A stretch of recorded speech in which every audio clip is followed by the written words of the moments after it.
All right, everybody, welcome back.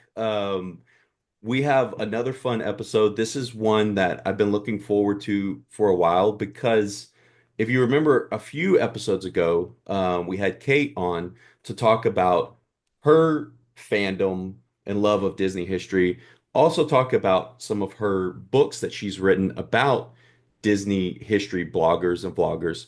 Um, but we touched on a little bit in that episode her show, Distory, with Kate and Kirk. And now, as you can see, if you're watching on YouTube, we are joined by a third person. This is Kirk. And so we, I wanted to bring them both back and talk about their show, but also I thought it'd be fun to get into a specific story and some things that I have heard along the way. And so we're going to talk about the original concept of EPCOT, what EPCOT was supposed to be, how it evolved into the park that we know it as today. And so, first off, I want to welcome back Kate. I want to welcome Kirk, and thanks for being with us today. Yeah, thank you for having So, us. So real quick, just real quick intros as far as your background. Um, Kate, I know we talked about it last time, but if you can give a quick intro and then Kirk, you'll go next. Yeah, so I go by Disney Cicerone on all the social media things. I started doing Disney history content about 4.5 years ago now. And I really love to talk about Disney history with a dash of encouragement is kind of what I do. So I dig really, really deep into the history that most people have kind of forgotten about Disney, and then bring all these stories back to life so that people can better understand the Disney parks and why we love them so much. Okay. All right. Thank you, Kirk. Go ahead. So I started a clothing company back in 2019 and always wanted to do something with the parks and just a love for theme parks. So I started creating content. We go under the name Walrus Carp, which comes from Alice in Wonderland's Walrus and the Carpenter, which was my favorite film growing up. And I just like the parable of always being a curious oyster. And so we always constantly are exploring the theme parks here, especially in Florida. So and I run some live streams, and it's a blast. I make content and clothing full time, and this is the deal. And I get to hang out with Kate one day a week, One day a week, and sometimes in Florida once in a while. which is too many times a week. Thanks. So thanks for both of you. Thanks for the intro. Again, thank you for being here. I have something written down. First, Kate, I want to talk about I've just listened to the second book on audiobook. It's really, really cool. And I know you just finished a third book. So the first one is where the fireflies dance. The second one is what the mansion I see. And so the third one is just finished, right? I'm currently editing it, so it is coming out in November, and it is called Who the Mirror Reflects. So it is the third book in the series about most of these are about Disney history live streamers and content creators. The third book's a little bit more about cast members, and it's based in Walt Disney World and ends in Disneyland Paris. So for those who like Disneyland Paris, there's just a little bit of it in there. Spoiler But alert. but yeah, so that it is currently being wrapped up and should be out this November. Awesome. Well, and one thing that I wanted to say about the books is like when I listened to the first one last year, summer 2023 is the first time I went to Disneyland with my family.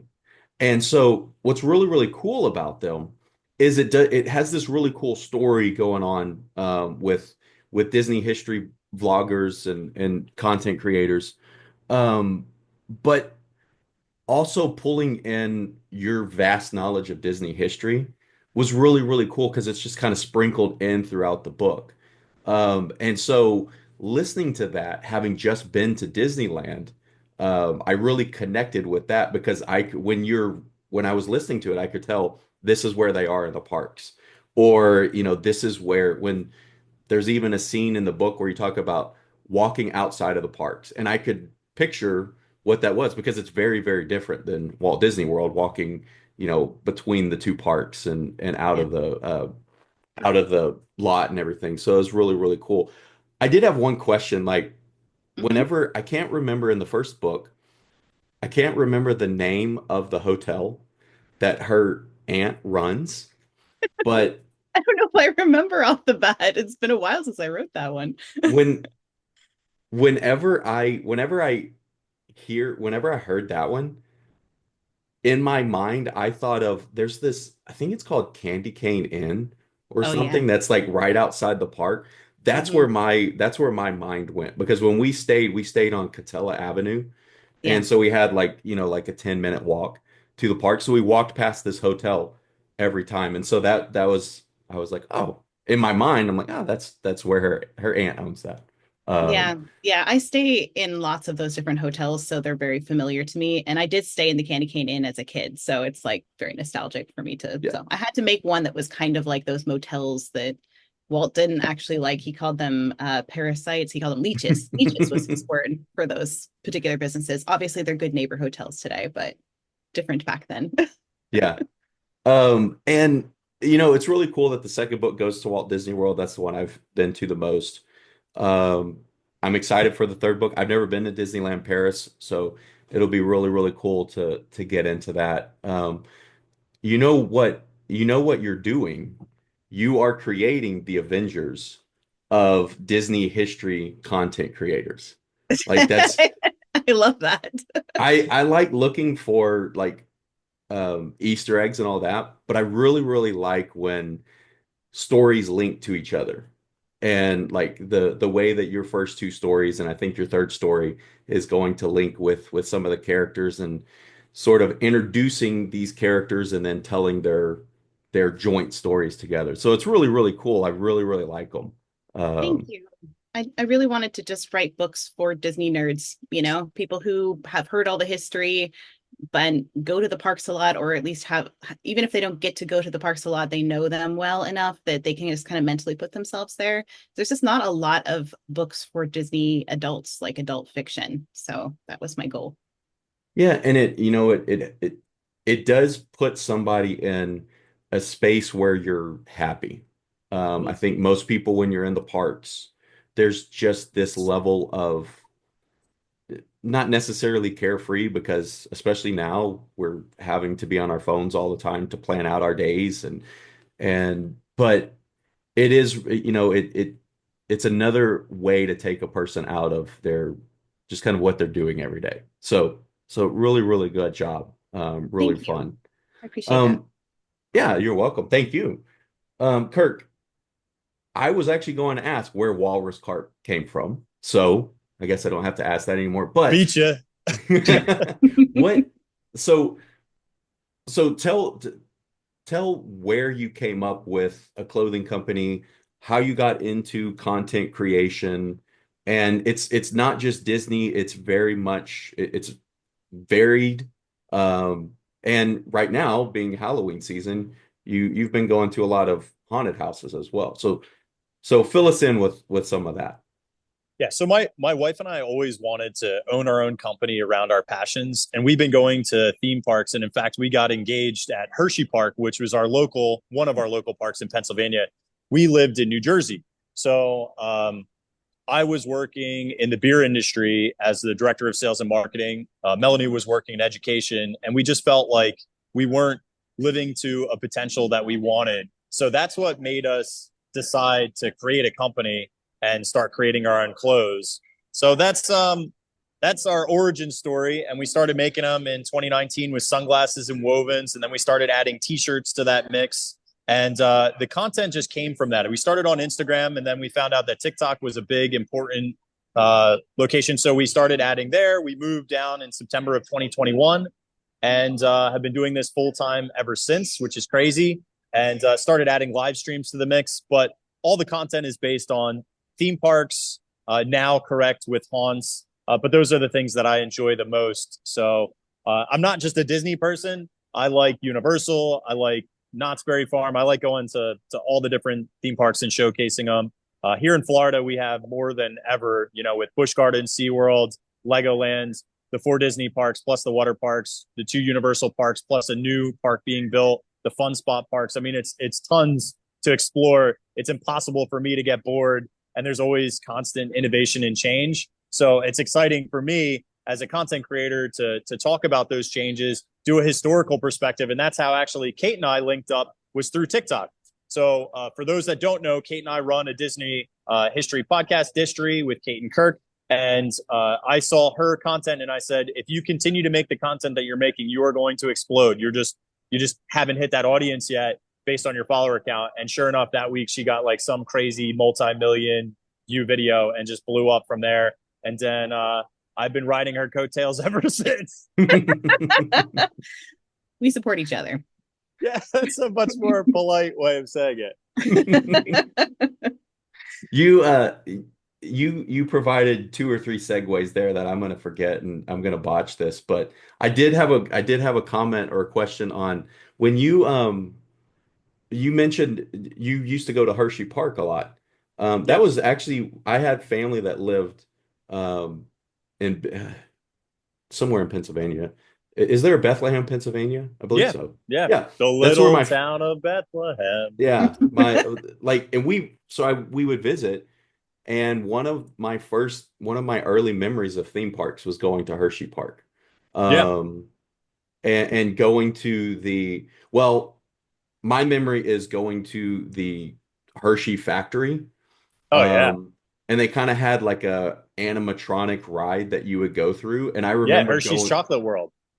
okay, so is that part of the theme park now, or is that Yeah, it's like basically a pad site in front of the theme park. So like it's kind of interesting. Like we talk about Walt Disney all the time, but like Milton Hershey and Walt Disney share a lot of like similarities and parallels. Like there was nothing really out in the there. It actually wasn't even good farmland, but Milton Hershey needed a lot of land for dairy cars or for dairy cattle so that they could have the milk to supply for milk chocolate. So that's the whole reason why they're even out there, was just Hmm. affordable land that they had to till all these rocks out and everything. But there's museums, there's a lodge, there's Hershey's Chocolate World, which tells the story of Milton Hershey and a bunch of like interactive things that you can do. And that's free, but there's also paid experiences there. And then right behind it is the theme park. And the theme park was built by Milton Hershey as like kind of like a standalone carnival for all of the employees, because he built housing, he built schools, they built a university there, they built hospitals, all under this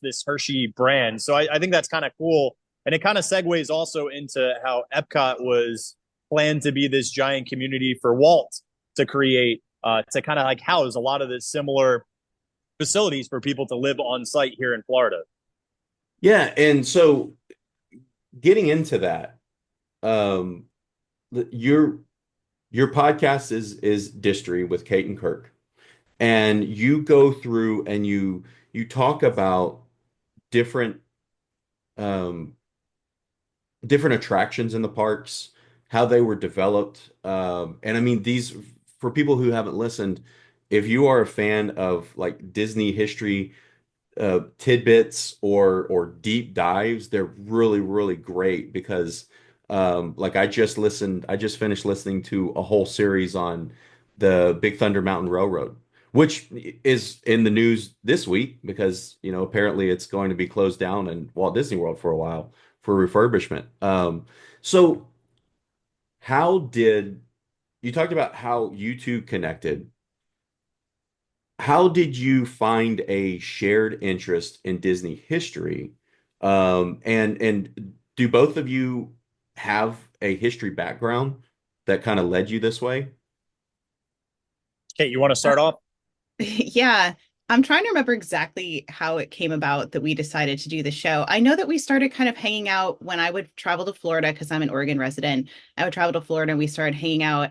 But I know that I think I might have suggested, do you remember, Kirk? Did I suggest or did you suggest doing a live show? One of I us. think you did. I think you were like, "Hey, I think we share similar beliefs on history, and we geek out about stuff. Like we used to geek out when we would hang out in the parks together, and just be like, this doesn't really exist. Like where people can communicate and talk about the things that we enjoy, and we call it three different levels. There's waders, there's swimmers, and divers, right? And so that's an Imagineering concept that we learned. That basically, like, some people want to learn a little bit of information. That's most guests. Then there's some people who want to get a next level understanding, and then there's the people who are like, we're curious about what the wallpaper looks like and why did they pick that. You know what I mean? So like we wanted to have a place where people could learn based on the depth of knowledge that they wanted to experience. So a casual listener is going to gain enough insight that they can impress their friends who are geeky on Disney history. And then there's the people who are really well researched and are really into this that is going to get an amazing understanding about the parks and the attractions that we know and love. Yeah, I think So go ahead, sorry. Kate. Sorry. Oh, when we started out, if you listen to our very first episode, we learned very quickly that we have so much information that we can't do it all like one attraction in an episode. We started with Pirates of the Caribbean and it was like a 3 hour episode. And we learned after that, they're like, you know what? There's no rush to go through these. We can go at our own pace. We're deciding what we do here. And so it turned into this thing where we now, when we do an attraction, we go very, very, very slowly through it, catching as much history as possible. Maybe too slowly for Kirk at times. He gets No, dude, frustrated. I like it. I like it. No, it's good.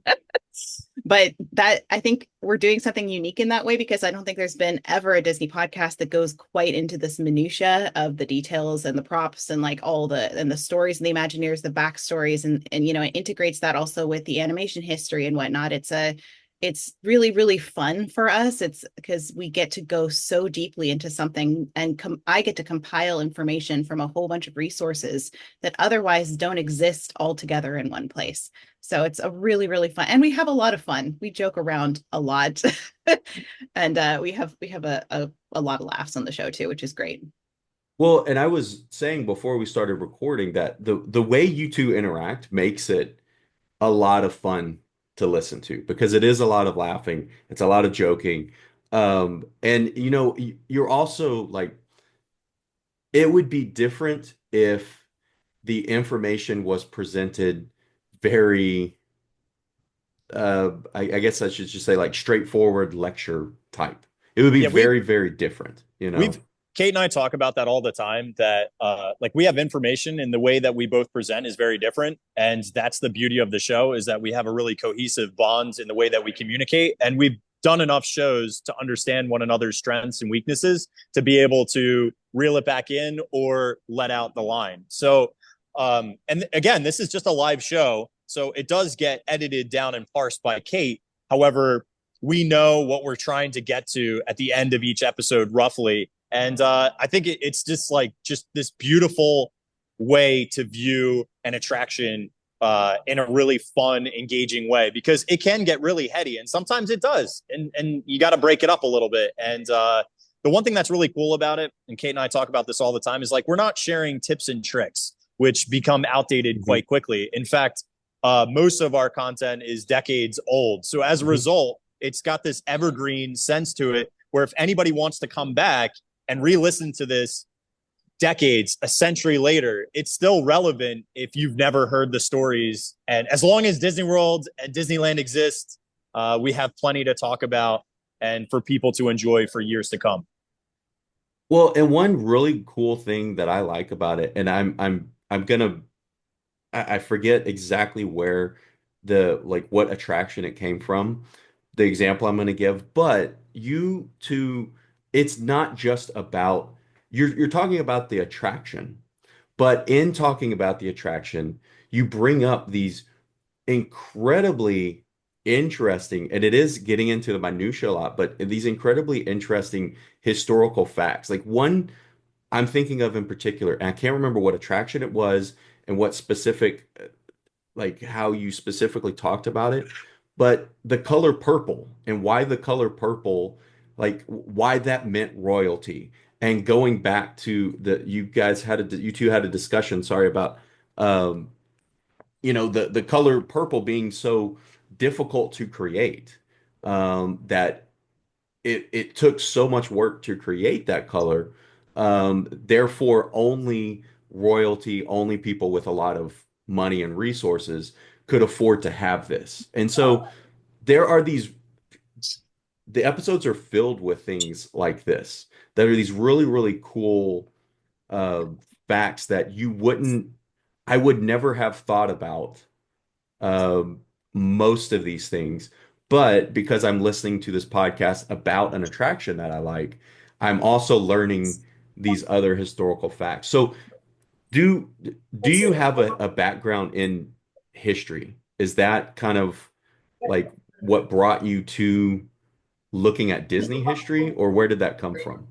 I mean, I legit went to college for, I have a bachelor's degree in both history and in education. I actually taught high school history for 3 years. So I legitimately have a history degree, although sometimes it doesn't really seem like it that I even went to college. But it's no, so I've always been fascinated by the etymology of things. So this whole entire series allows us to do deep dives on crushing snail shells to dye cotton to purple Mhm. colors, and like so those things I think are exciting because sometimes I just want to learn about why would an Imagineer select this specific color in that instance, or when we just did our seven dwarfs, why are they using thatched roofs for the dwarf's cottage? And then we can specifically talk about, well, in Bavaria they had access to reeds in a coastal climate, so like all those things can link up together and make something that actually has merit beyond, because like Imagineers are people too, and they get inspiration from a multitude of sources, not only just primary sources. So like being able to share why these things exist in the imaginary landscape, most of it is rooted in something. So yeah, sometimes it's fun to talk about not just the story of the creation, but the why they would even make those selections in the first place. Yeah, yeah, Yeah. I think the context is really important. And I think that's what we try to provide is not only like nothing happens in a vacuum and in Imagineering, that's the same case. Like what was happening historically around the Imagineers while they were doing this, what movies did they interact with, what, what pop culture was going on, that's where we get the name Dune Buggy from, is because it was dune buggies were like surfing culture was really popular in the 60s. Like there's everything has a reason why they chose this over this. And I think that's what we're trying to dig down to, is to try to fully understand all these tiny little elements of design that give us this overall feeling and picture. Where did all of that come from? And sometimes we can find answers to that, and sometimes we have to kind of make educated guesses, but it's real fun to dig into the history of it for sure. well, and that was the next thing I was going to ask is because I've heard you two mention it on the show one time before, um, that no one else has this information, or putting this information together in the way that you put it together. Um, like people don't have those resources. So, I come from a very like academic background where like when I write, there's like 50, 60, 70 citations of like where you found this, and then at the end you kind of get to put your slant, or not slant, you get to put like your addition to things. So where do you find all of this information? Because 98% of people that would go looking for this would not be able to find this. So where do you find this information? And then when then do you feel comfortable making kind of an educated guess or tying things together? Well, I know for me, I have a very, very vast library of books that I use. Like for just like our discussion today, I pulled up Buying Disney's Land. Is a really great resource that has things in it. I go back to some of like the original published Disney books, about Epcot. Like I just have hundreds and hundreds of books that I use. Kirk's laughing at me because Dude, you have so many books. I do. I have a lot of books, but books, as well as long as they're well cited, and I can go back, and sometimes from those books, I can pull from the citations the original interview with so and so. And of course, interviews, you have to take them with a grain of salt because sometimes people remember things wrong and Hmm. whatnot. So I try as much as I possibly can to try to get confirmation if it's a fact from an interview from a couple of other places, to try to get it.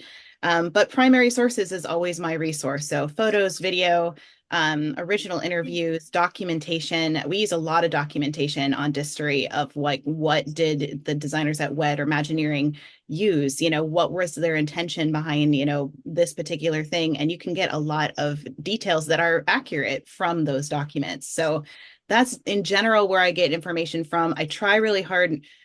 Sometimes I do an internet search to like try to find the source of like where did this thing come from and then dig down to like was it a reliable source or not.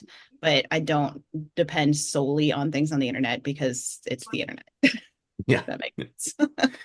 Well, and the last time that Kate and I spoke, I and we'll do a segment here in a little bit about this for to get Kirk in on it as well.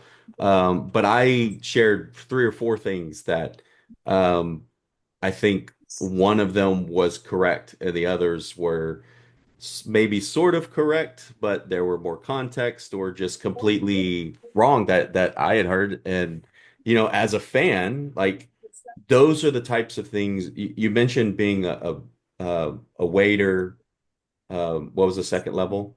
Swimmer. Swimmer. Waiter, swimmer, and diver. Like I feel like for the most part, like there are times where I would like to be a diver, but I'm very much that swimmer level.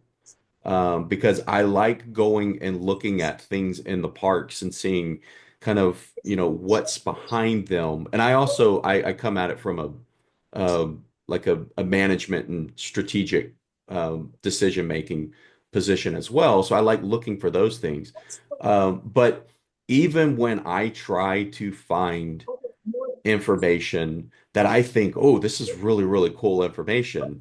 Uh, Listening to your show, I learned, okay, there are 50 more levels I could go with this to actually understand all of this. So real quick, before we get into Epcot, I know this is kind of putting you on the spot. This would be sort of a rapid question, but we'll do it now. Has there been an attraction for both of you that you've done so far that kind of stood out to you the most? It doesn't necessarily have to be your favorite, but like one that has stood out to you the most. And I say attraction because for people who haven't listened, attractions on Distory can be 10, 15 episodes, sometimes longer. So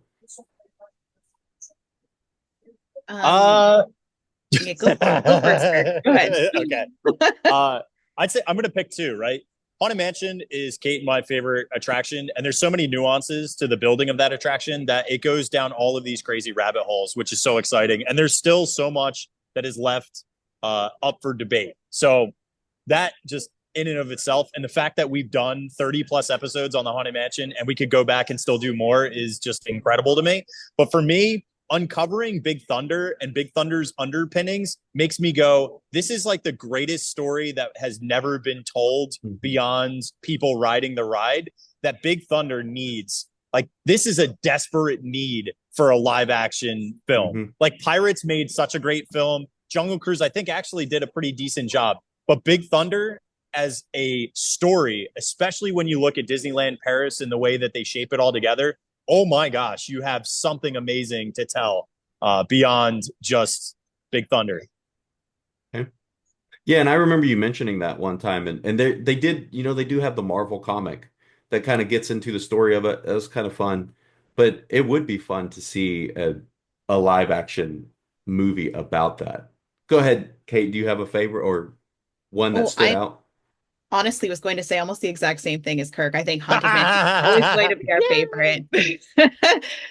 But I was surprised by the Big Thunder Mountain series. Like I've always loved Big Thunder, like huge fan of Big Thunder, but I was so surprised by also not just like the ride history and the mine train through nature's wonderland and the frontierland history we went to with Disneyland, but like the history of mining in general. Like I learned so much about mining, where now like sticking Tommies is one of my favorite things. And I'm like, who in the world cares about that? But like it's like yeah, we do. So I think that series alone made me appreciate not only like the evolution all the way through Disney history that was honored in Big Thunder, But like all the process of them telling that story and how well it's done and multiple places, it's like in all different parks. And it's just, I don't know. I just love that series. I think that's my favorite that we've done so far. Yeah, when I went to Carowinds and I saw a traction engine, I like was like, oh my god, I need to take a picture for Kate. Like nobody should ever do that. That doesn't make any sense to anybody. And if you're listening to this, that probably still doesn't make sense. Listen to the Big Thunder episode and you'll understand what any of these things are. I, you know, the that those episodes in particular, and Kate, you mentioned like really understanding and being interested in mining. Like that's I've never really thought about mining before listening to that. And then you learn so much by listening to this, and going through this. And the other thing, I had no idea, partially because I had never been to Disneyland until last year, that there were so many ties to like Nature's Wonderland and to the original Disneyland concept. I always thought it was like the story I always loved telling was, when Walt Disney World opened, Magic Kingdom didn't have Pirates of the Caribbean because they wanted to have a Western expansion area, and that was going to be the big attraction. And then because of people's like the demand, they ended up taking money from that to build a parsed down Pirates of the Caribbean attraction. And ultimately, what ended up coming out of the whole westward expansion project was Big Thunder Mountain. I had no idea like anything else past that in Disneyland. So that was really, really cool to learn that information.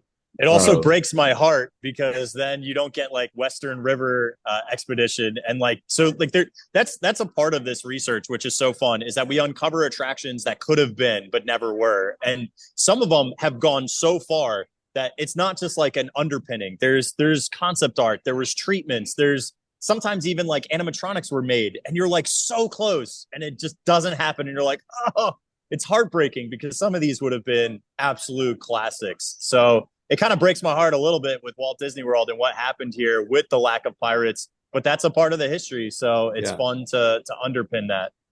So real quick question on that, because we did end up getting a flume ride. Does did you two ever find, was there any connection between the Big Thunder Mountain or the westward expansion projects?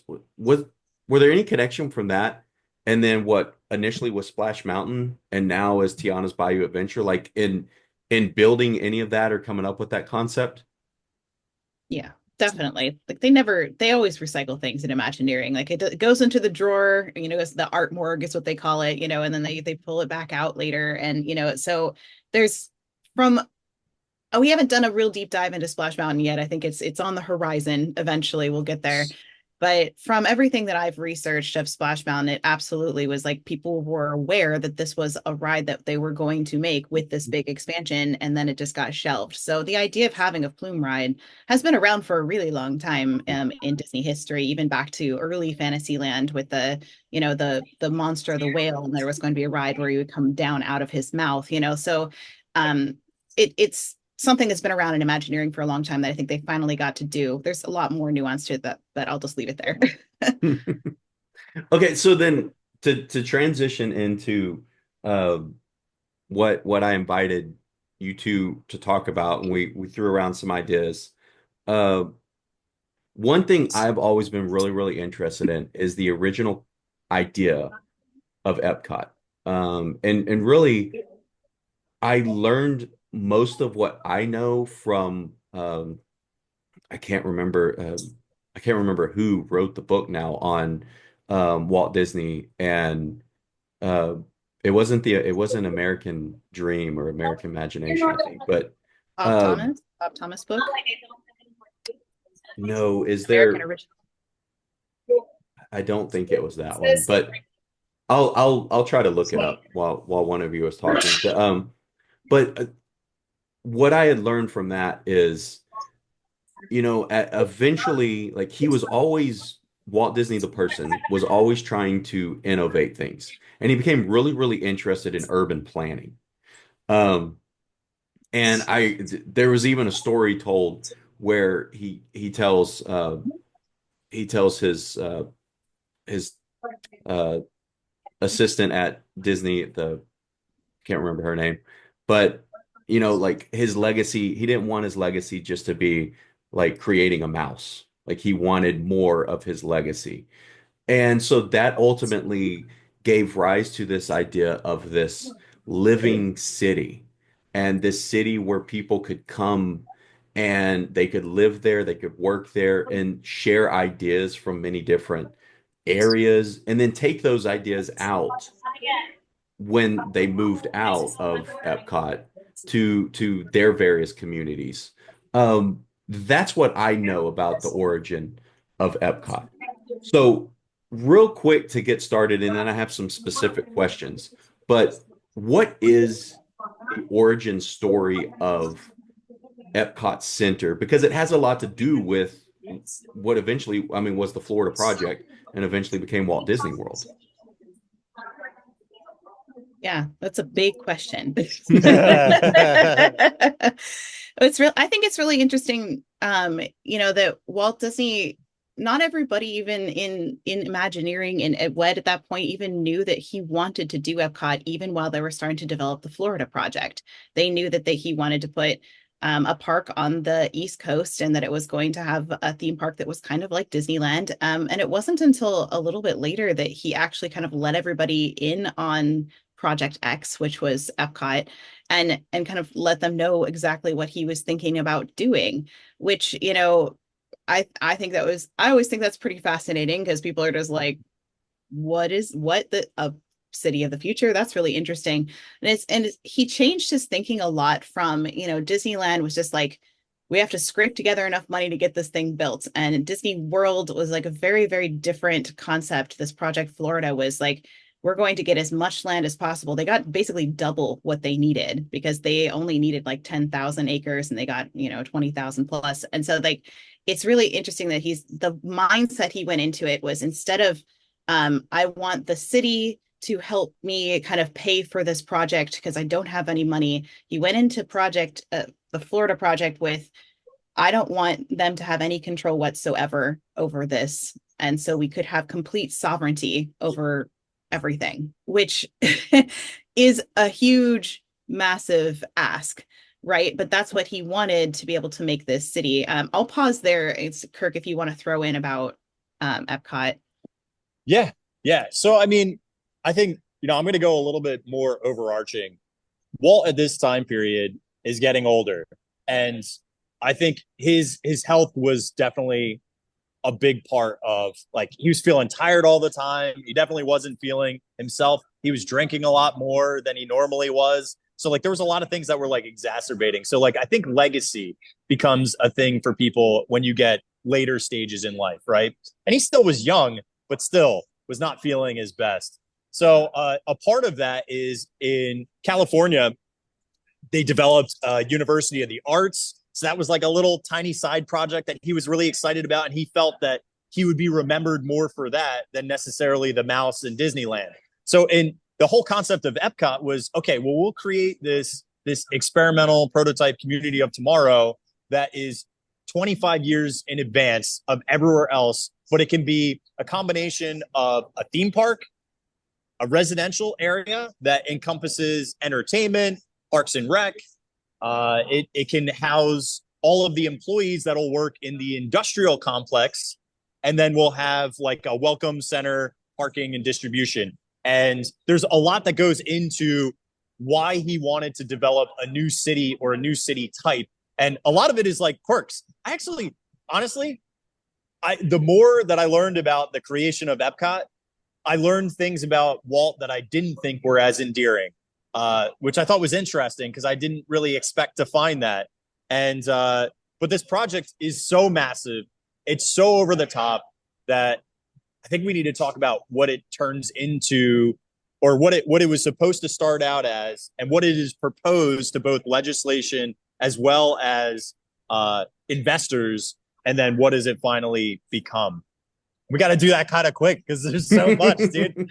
There's so, like, we have to do. Obviously, Kate and I are going to do episodes on this for Distory because we did all this research. But it's, I mean, the Florida project itself, like if you just think about the sheer size, it was 27,400 acres, 43 square miles, 5 times the size of Disneyland in California. Twice the And size of the island of Manhattan. oh yeah, They yes. always say. Yeah, if you ride the Skyliner, you'll hear that every time you leave Hollywood Studios. That is the spiel. And the big thing is, why did they select a location? Well, they were talking about New York, but it would have to close seasonally. There was a location in St. Louis. A big part of the reason why that fell through was because of alcohol and Budweiser being located there. And Kind again, of. it had That's to a whole be, other thing we have to get yeah, into later because that's complicated. yeah, it's That's complicated. actually It's a question I have later is yeah, about the St. Louis project. it's also like indoor project. There's a lot of Yeah. sponsorship dollars that get involved in there, so there's a lot to unpack. But the real reason for bringing it up is, why did they pick Florida? And Florida is I-4 was being built at the time, the invention of the automobile, and it being such a location that could be open all the time with access to the Sunshine State Parkway, I-4, and people would actually vacation there. Where like New York, it opened seasonally, and the only people that were going there were mainly business folks. So people were coming to Florida. Miami was really, really popular. Orlando was starting to blossom. You had Tampa as well. So there was already an inlay for why this made sense as a location. Plus, they could get the land for cheap or cheaper. Yeah. And so one thing they did was they worked with the legislature to essentially, I mean, it led to the creation of the Reedy Creek Improvement District. It led to the creation of two towns or cities that they could control. Right. A large part of that whole agreement for the legislature was this idea of EPCOT as a city, correct? Well, it's interesting because that was in their proposal. It was a 481-page document proposal, but you have to think about the timing of how this went down, because it wasn't necessarily like they agreed to build all these things. What they did was they brought to the video at what was the second to last time Walt Disney was ever seen on film.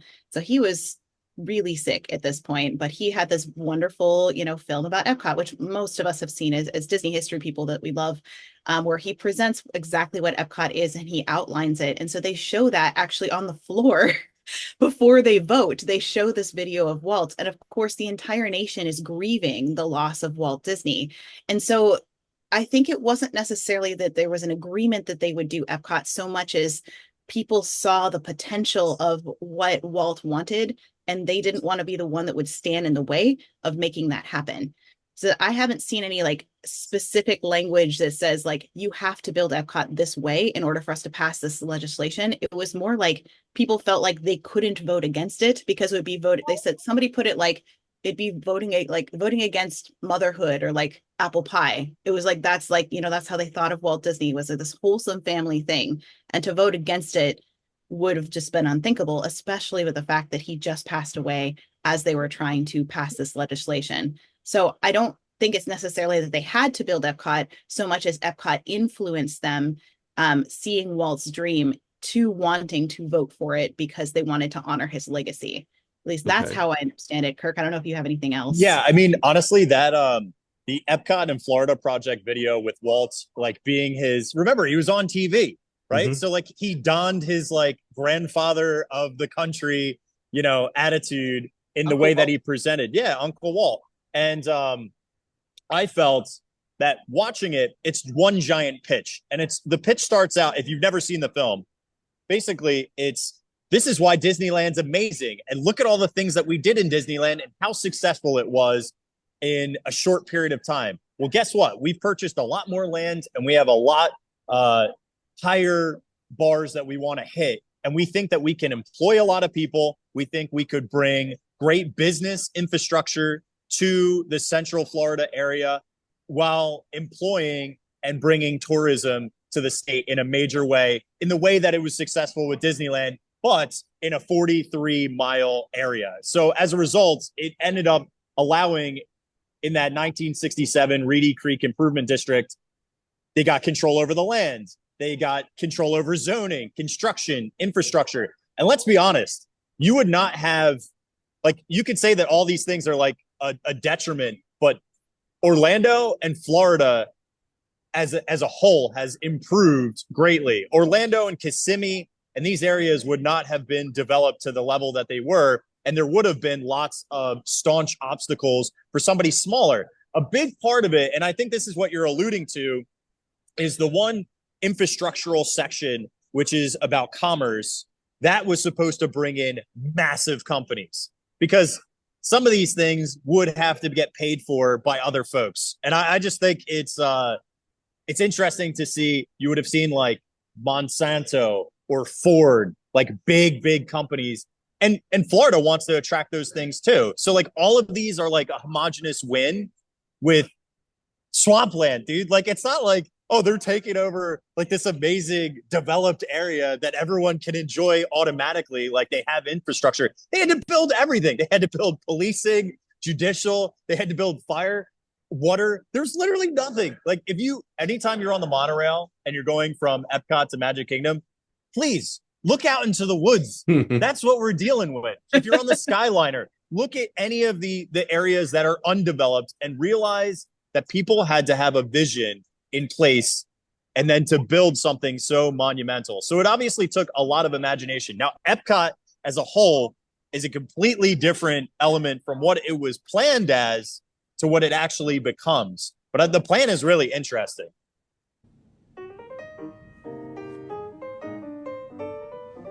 And now a message from Cody's Inner Dialogue. Hey, Cody. Yeah, what's up, Inner Dialogue?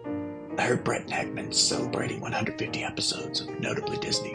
Yeah, he is. Yeah, I actually was recording a message to send him.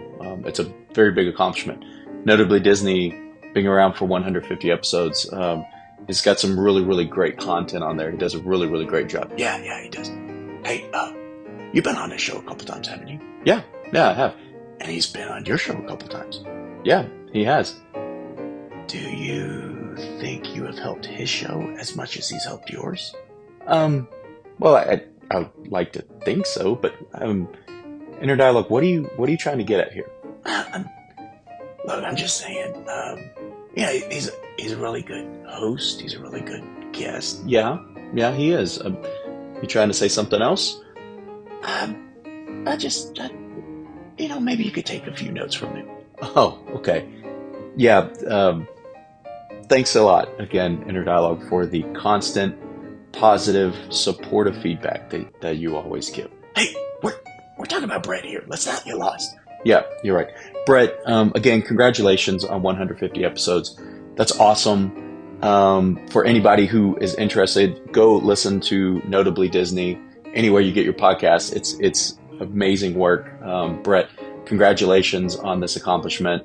I hope you really enjoy what you're doing and continue putting out great content. Yeah, Brett, congratulations. And maybe send Cody a few notes on being a better podcast. Hey, thanks, Brett. Great job. Bye.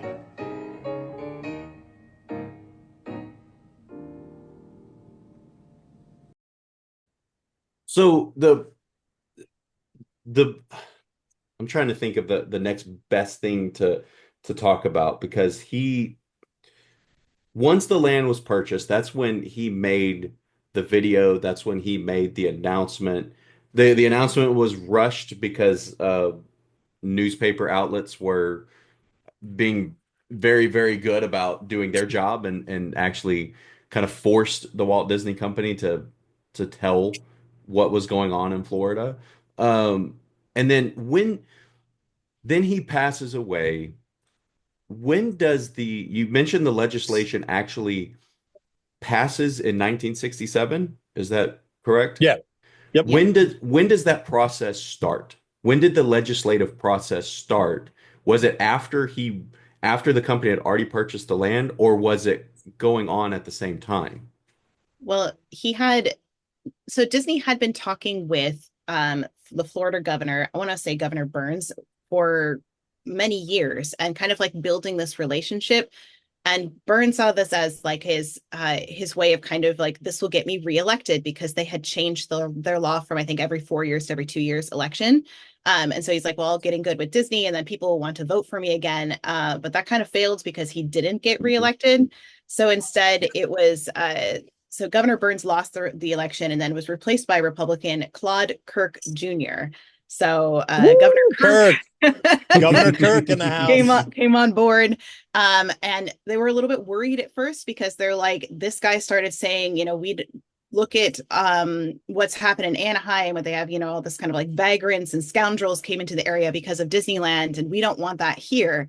And all of a sudden, Disney is starting to panic because they're like, wait a minute, this was like our main people that were going to help support this project was the governor's office. And like, if we don't have that support, we're in trouble. But Governor Kirk went and talked to the governor of California at the time, which was Ronald Reagan. Now, Ronald Reagan, if you remember, he's a huge fan of Disney. He was one of the original commentators when Disneyland opened for Dateline Disney. So he is very huge history with Disney. And so that conversation then had him sell Governor Kirk on like, no, this is a really great thing for the area. You're going to want this. You're going to, this is great for businesses. This is good for families. This is good for a lot of things, tourism and all that. So it changed his mind. So then they then had governor support as well. But after Walt passed away, they had already started working on this legislation long before Walt passed away, especially with the idea of making something that they said that their initial land surveys said that 75% of Walt Disney World was underwater during the summer season, which is crazy if you think about it today. But they basically got, some permits in order to like regrade the land so that it's more like almost like 50-50. And there's still significant portions of it that are swamp. Mhm. But anyway, back into the legislation of it. So Paul Helliwell met with members of the Orange County legislative delegation after Walt passed, and he told them that Disney intended to seek a charter from the state for the two municipalities, the two cities that we talked about, and then also assured them that they wanted the project to move forward. They said, just because, Walt passed, we're not going to stop. And Roy also said, I have a direct quote from Roy Disney, Walt Disney's brother, who said, we're going to finish this project and we're going to do it just the way Walt wanted it. Don't you ever forget it. I want every one of you to do just exactly what you're going to do when Walt was alive. So he kind of he was going to retire. That was his plan.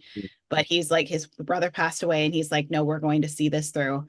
And so Roy really led the charge to continue pushing everything through. And then everybody, kind of followed suit. So they had a press conference that kind of promoted this idea in two phases. Phase one would be the theme park, which is now Magic Kingdom. And then phase two would be Epcot and all the other ideas. So kind of bought them a little bit of time to figure out how in the world to execute this magical utopia dream community that Walt had It's thrown together. ridiculous. It's absolutely ridiculous.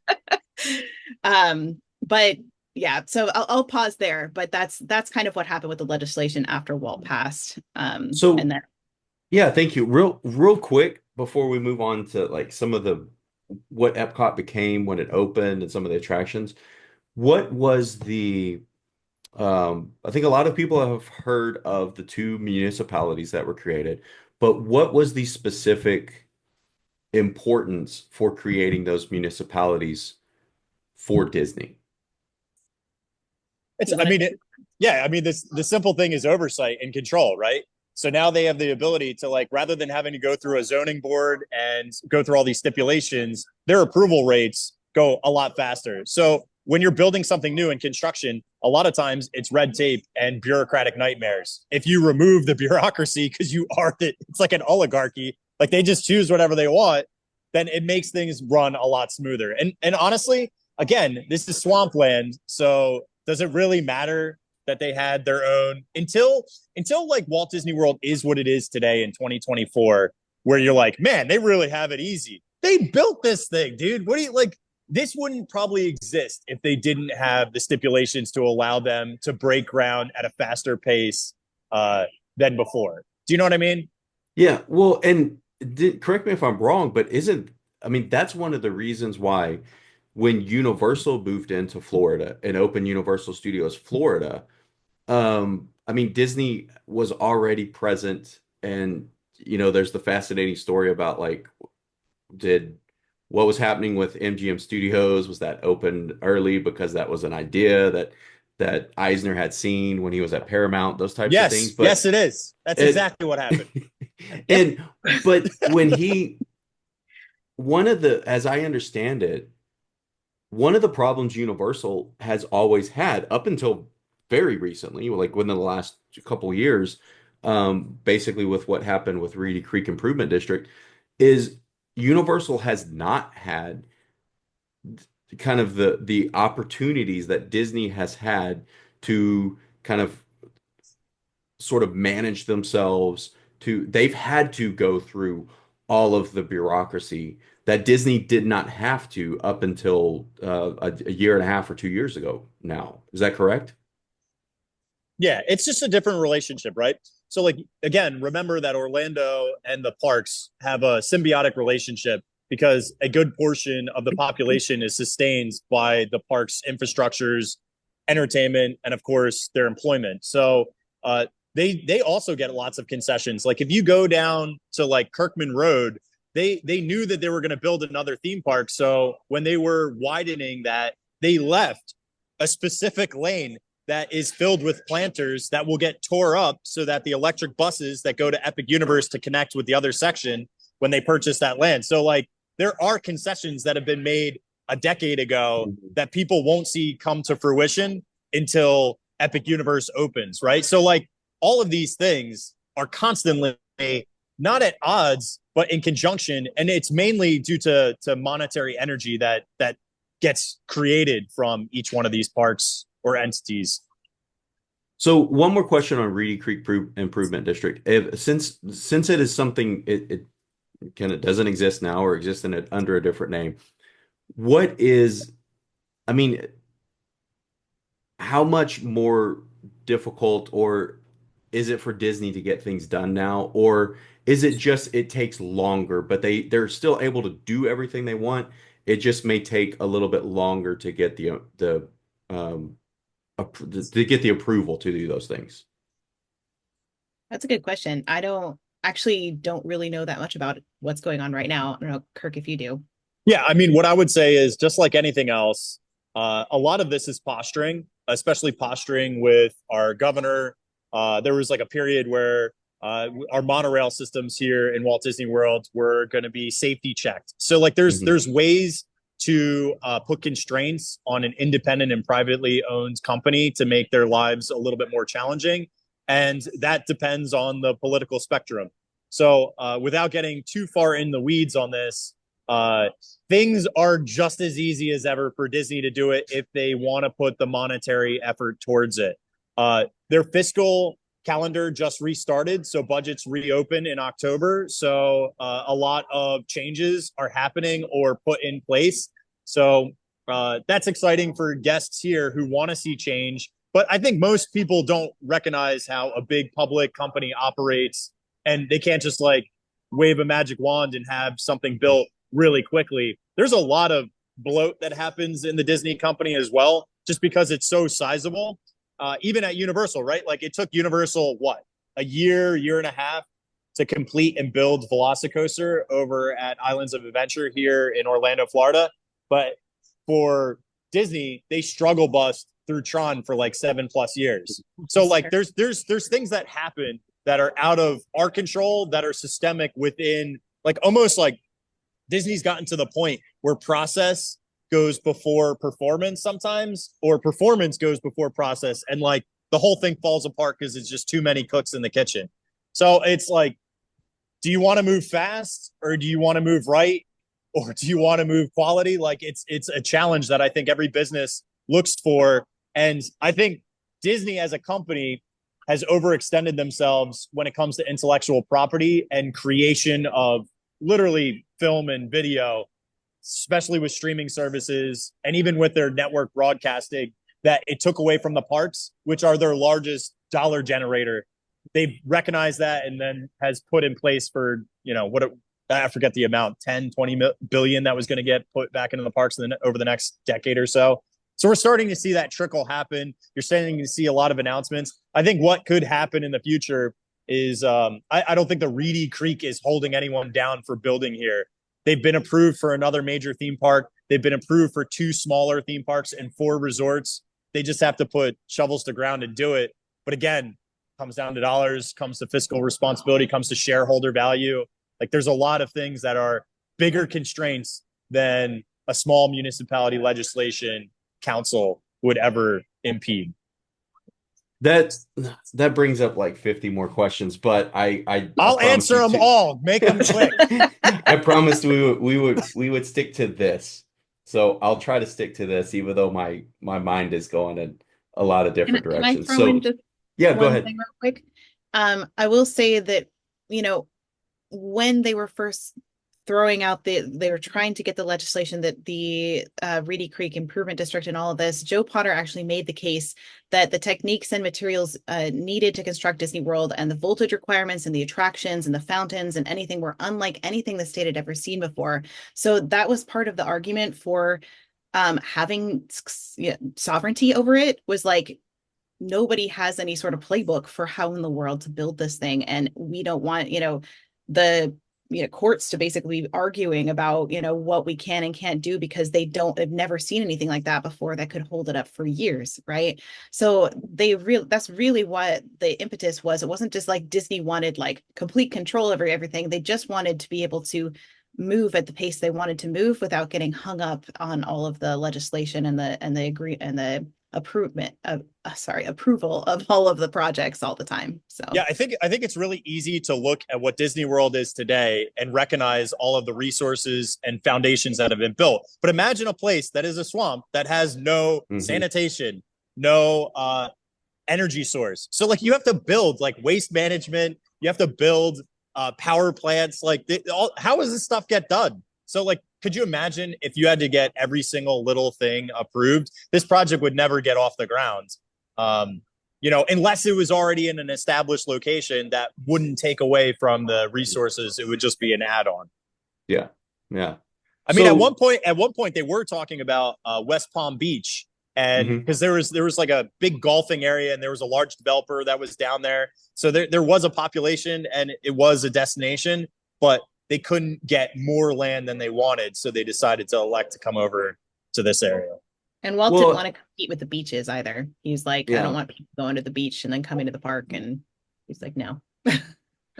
So when EPCOT, the original plan for EPCOT, and then after Walt passes away, after the legislation is passed, like eventually it turns into, the plan becomes, we're not going to do a living working city anymore. We're going to do essentially a theme park. But even at that point, I mean, I remember going, I think the first time I went was 1987. So it still was called Epcot Center at that point. Um, the original concept was, or sorry, the updated concept when the park opened was, this is a place to come and learn. Take what you learn back to your communities. That's, kind of why like living with the land and the hydroponics are there, so you could learn these different things. So where was the shift between like, okay, we're not going to be able to build a city. We're not going to be able to do this city project anymore. So the next step to, let's make it more educational so that we can give back to other communities. Where and how did that shift occur? Okay, well, I'm going to do a little brief period because I know Kate is going to crush this. So I just want to start with a premise of Walt is the big champion of this being a city, right? So like something that uses people movers that we have here in Walt Disney World. There used to be one in Disneyland using monorail systems, which is right behind you at Epcot. And so using like mass transit and getting away from cars and creating like an industrial community that also would have a theme park within it, that would also have these world pavilions that would celebrate different cultures, so that could be an attraction of itself and not just a community. Thank you everybody, I appreciate it. So there's like a giant tourist group that's over here. I think they just gave a speech or something. But really it's Walt was the big champion for this. And honestly, like, we're gonna gloss over this, and I am very excited, Kate, that we're doing an episode, because this is like, it bothers me to my core. We can't like really dig into this. But the big thing is Walt wanted to like have everybody had to work. they talked about doing like 9-month leases because people wouldn't want necessarily the electronics to change out in their house every single year because Walt wanted everything to be so up to date. Like this was like Walt's crazy utopia. It We get really, the bubble from the yeah. yeah, it's where we get the Disney bubble because the Hmm. inner part of the city was going to be climate controlled. So that's where people think like, oh, Disney controls the weather. It came from this idea of Progress City being under a big bubble. Like, how crazy is that? Yeah, they let like sunlight in through like giant domes. It's actually funny. I'm in Tomorrowland Terrace and there's literally a giant sun dome right ahead of me. I'm in a cultured climate. But I think it's because Walt passes and he's the only one who's staunchly like, I have to do this. This is my legacy. Then Roy champions Magic Kingdom in the way that it was supposed to be built, except for Fantasyland. That's another story. But then when Roy passes, really is when it all falls apart, and Epcot ends up going from a 4-tier section area with 4 distinctive zones, with multi-level zones within it, and communities built on top of recreational centers and entertainment zones, and all of that goes away, and it then becomes another theme park.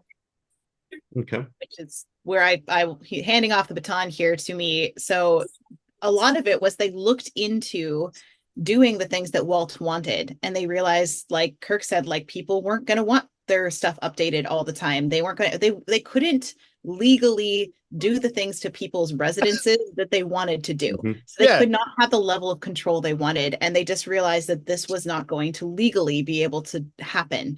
So they started to looking into other options. And one of them was basically they had 2 different ideas for parks. One of them was Epcot Future World Theme Center. This is where we get the word center from. And it was basically going to have a main street of the future, so to speak, when you walk in, and a communications corridor with unique communications experiences and techniques. And then there was areas that were going to be energy, transportation, food production, finance, education, information, healthcare, and oceanography, which is really easy to see how some of those have now translated to what we have modern day Epcot. But the other park was going to be a world showcase. This was actually going to be located closer to the transportation and ticket center. So it wasn't going to be where Epcot is now. It was its own separate thing that was basically like 2 crescents that faced each other, so that the countries, it was indoors. They would all have their indoor section, and they would all have equal frontage, so to speak. So all the countries would be equal. They'd have, and it was kind of like shaped like like slices of pie, so to speak. So delicious. delicious. um, and so this was a permanent World's Fair. So this was really kind of encompassing the idea of the 1964 World's Fair, but representing all these different nations. So the name was also came from Walt's statement from the Epcot film that it said he called it a showcase to the world. So if you think World Showcase, that's Hmm. where that name comes from. So the problem is, though, they had to scale back this project in 1976 because of the energy crisis that happened, and also just lack of financial resources. Like, you think, Disney as a whole is struggling at this point. They're struggling with leadership. They're struggling with how to move forward after Walt has passed away. The film division is really struggling as well for Disney Studios. It's just a really rough period for Disney history. So Marty Sklar and John Hench came up with the idea to keep the project from being shelved, because they're really like, everybody's like, we just can't do this Epcot thing, full stop. We're like, none of this is making sense financially. So they started out with the 2 separate parks. And one day in 1976, Sklar and Hench, they were scheduled to meet with Card Walker and Don Tatum, and they had models of the 2 parks, but they were worried that like neither one of them was going to be enough. So Marty Sklar said, unless we do something radical, we're not going to get this approved. So they pushed the 2 models together, and they rushed to the model shop. With just a couple of hours, they basically built a bridge between the 2 parks. And that is how it ended up coming up as Epcot Center, because they just connected the 2 parks together, which is why the park feels so bizarre, in that it feels like it is 2 different parks. It's disjointed, yeah. Yeah, because it was meant to be 2 different parks. So that brings up one of the questions that I have, like we'll talk about in a little bit with right or wrong. Um, but I've heard that, because I've heard the story. We have a meeting and we're going to push the two parts together. Like we have a meeting, we have to make this pitch. Let's push them together. I've also heard that that's not exactly how that happened. Well, That there that's was from Marty Sklar, direct from Marty Sklar. So I'd be surprised if he was, misremembered that. But both John Hench and Marty Sklar have both told that story that way. So so see, and that's an example of like going back to the podcast, going back to Distory. Um, there are so many things that someone like me, who I consider myself kind of that, that second tier. I want to be that diver, but I'm not. Like all of these things that you hear, and you hear the first story, and then you get a little tidbit, and you think, oh, that's really interesting. I know something other people don't know. Um, and then like this is an example where no, that first story is more accurate than anything else that has come out of that. So it really was kind of crunch time, so to speak. And so then they like in order to make the pitch, they did like that's where they came up with the idea to essentially push the parts together. Like it yeah. wasn't an idea because I do know there's at least a story of there was going to be like an international street or international village or something. Was that in Disneyland or I can't remember if it's Yeah, Disneyland or Walt International Disney Street World. was going to be in Disneyland. So, and this is in the very earliest concepts of Disneyland. There was Main Street USA, and then there was another street that was kind of like, had some curves in it, but it was like it would kind of follow down the same path parallel to Main Street USA. And if you're in the parks today, it's kind of like where there's like a livery or whatever. It's sometimes where the characters come out. It used to be a coffee shop, Maxwell Coffee Shop, but that was where the entrance to the street would be on that side, on the right hand side, kind of past the opera house. And so yeah, that just never ended up coming to pass, but that is along with the parade of nations that Walt Disney had in Disneyland, where all the different countries would come and represent, all different groups from different countries would come and represent their culture in these parades, which were just really wonderful. Walt was so involved with the people to people initiative that it was really important to him that people understand other cultures. So that's where the idea of International Street kind of came from, is that wanting to educate people about other cultures.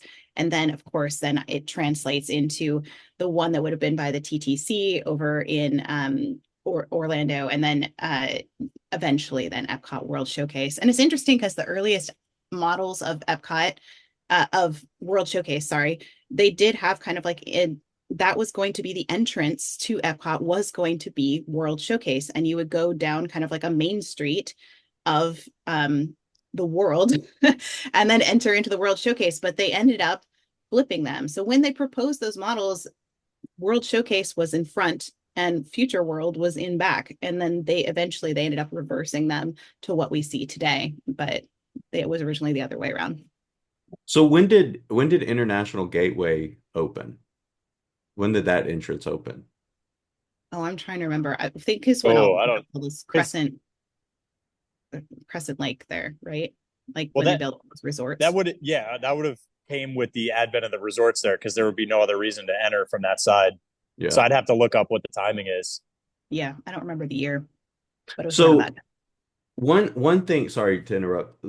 One thing that I'm a huge fan of Figment. And actually, one of the I pitched two ideas. I said, let's talk about the original concept of Epcot quickly, or let's talk about what the Imagination Pavilion was and how and the creation of that. Uh, so it did come from an idea that Tony Baxter had for Disneyland, correct? Yes. Talk a little bit about uh, the creation of the Imagination Pavilion and the creation of Figment, the dragon. Well, maybe I'll talk a little bit about Discovery Bay, then Kirk, I'll hand it off to you for Figment if you don't mind. Okay. Sure. Um, so Discovery Bay was this land that pitched by Tony Baxter in 1974 that was based on the island at the top of the world, which is basically a film that ended up flopping, and that's why we didn't get this land. but it was all steampunk, Victorian era of the Jules Verne and H.G. Wells, and very inventor. It was all inventors themed, essentially. Scientific outpost in the style of San Francisco's Barbary Coast, celebration of the Victorian age of invention. That's kind of the official line for it. It was going to be behind Tom Sawyer, kind of where like Batu is today, is that was the area it was going to occupy. And we did kind of get a version of this in Disneyland Paris with Discoveryland. So if you kind of see what it would have looked like if you visit there, there's a lot of those concepts that they borrowed from that idea. And also, incidentally, they borrowed the idea of these kind of big crystal encompass balloon ride. Tony then took that to be the land. They were going to do a big like balloon ride through different biomes in the land. That was the original concept for the land that also got scrapped. So he tried to do that twice and it still didn't work. But anyway, in this land of Discovery Bay in Disneyland, they had all kinds of rides that he pitched. And one of them was called Professor Marvel's Gallery. So this was going to be, Professor Marvel was a resident inventor and featured like strange and unusual things. And it was like a carousel theater, kind of like Carousel of Progress. That was going to be the original attraction. But in it, they had two characters besides Professor Marvel. Kirk, do you want to talk about what else they had?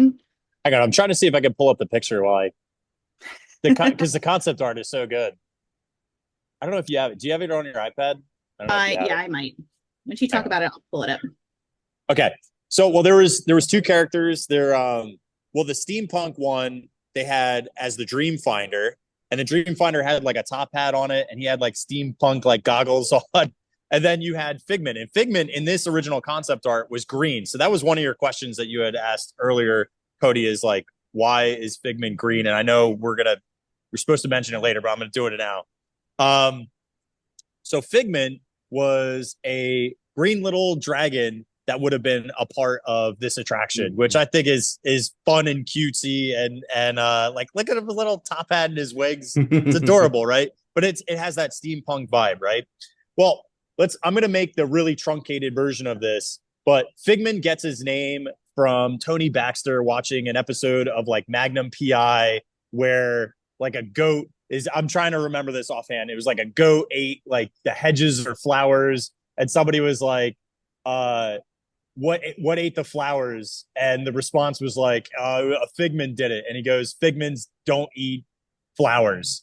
And so that's where Figment of Imagination and the dragon got its actual name as Figment.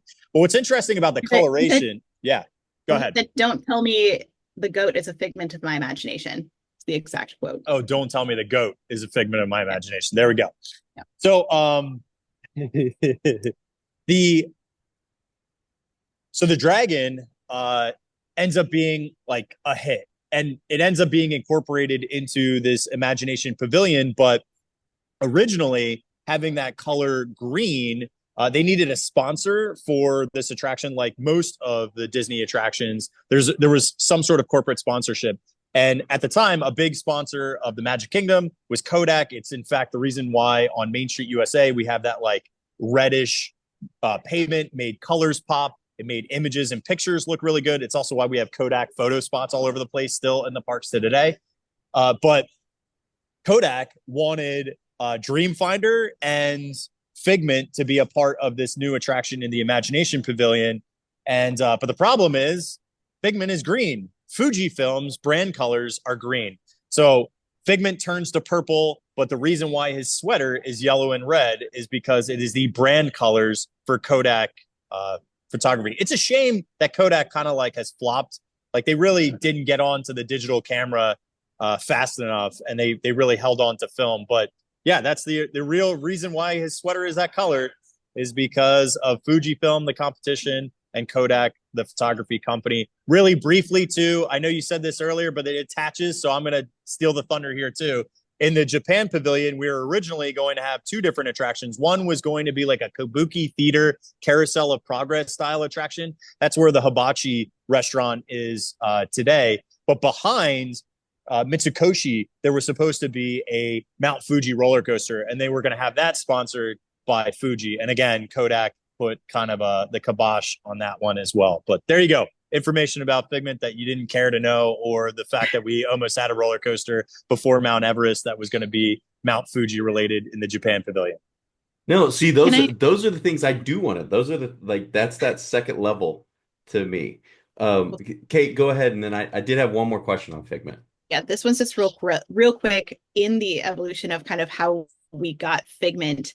There's a really cute story is when they were pitching, they like Tony Baxter knew that they were going to be pitching to Kodak, and he's just like, okay, well, I need like some sort of mascot for this, or like I don't know. So he's like, he went into Steve Kirk's office and he said, do you have that little like model that we did of that little dragon from Discovery Bay? And it was like gathering dust on the top of Steve Kirk's shelf in his office. And he's like, yeah, it's up there. Like, and so he took the little green dragon model into the like pitch, and like Kodak was like went nuts over it. They're like, and do we get the dragon too? They were so happy about it. So just a fun little story of like literally these ideas get shelved, gather dust for a Hmm. long time, and then they can come back. And Tony Baxter's always said, nothing dies in Imagineering, So So anyway, one thing that I have missed about Figment is, and Kirk, you mentioned why he originally wore the sweater, why he's not green.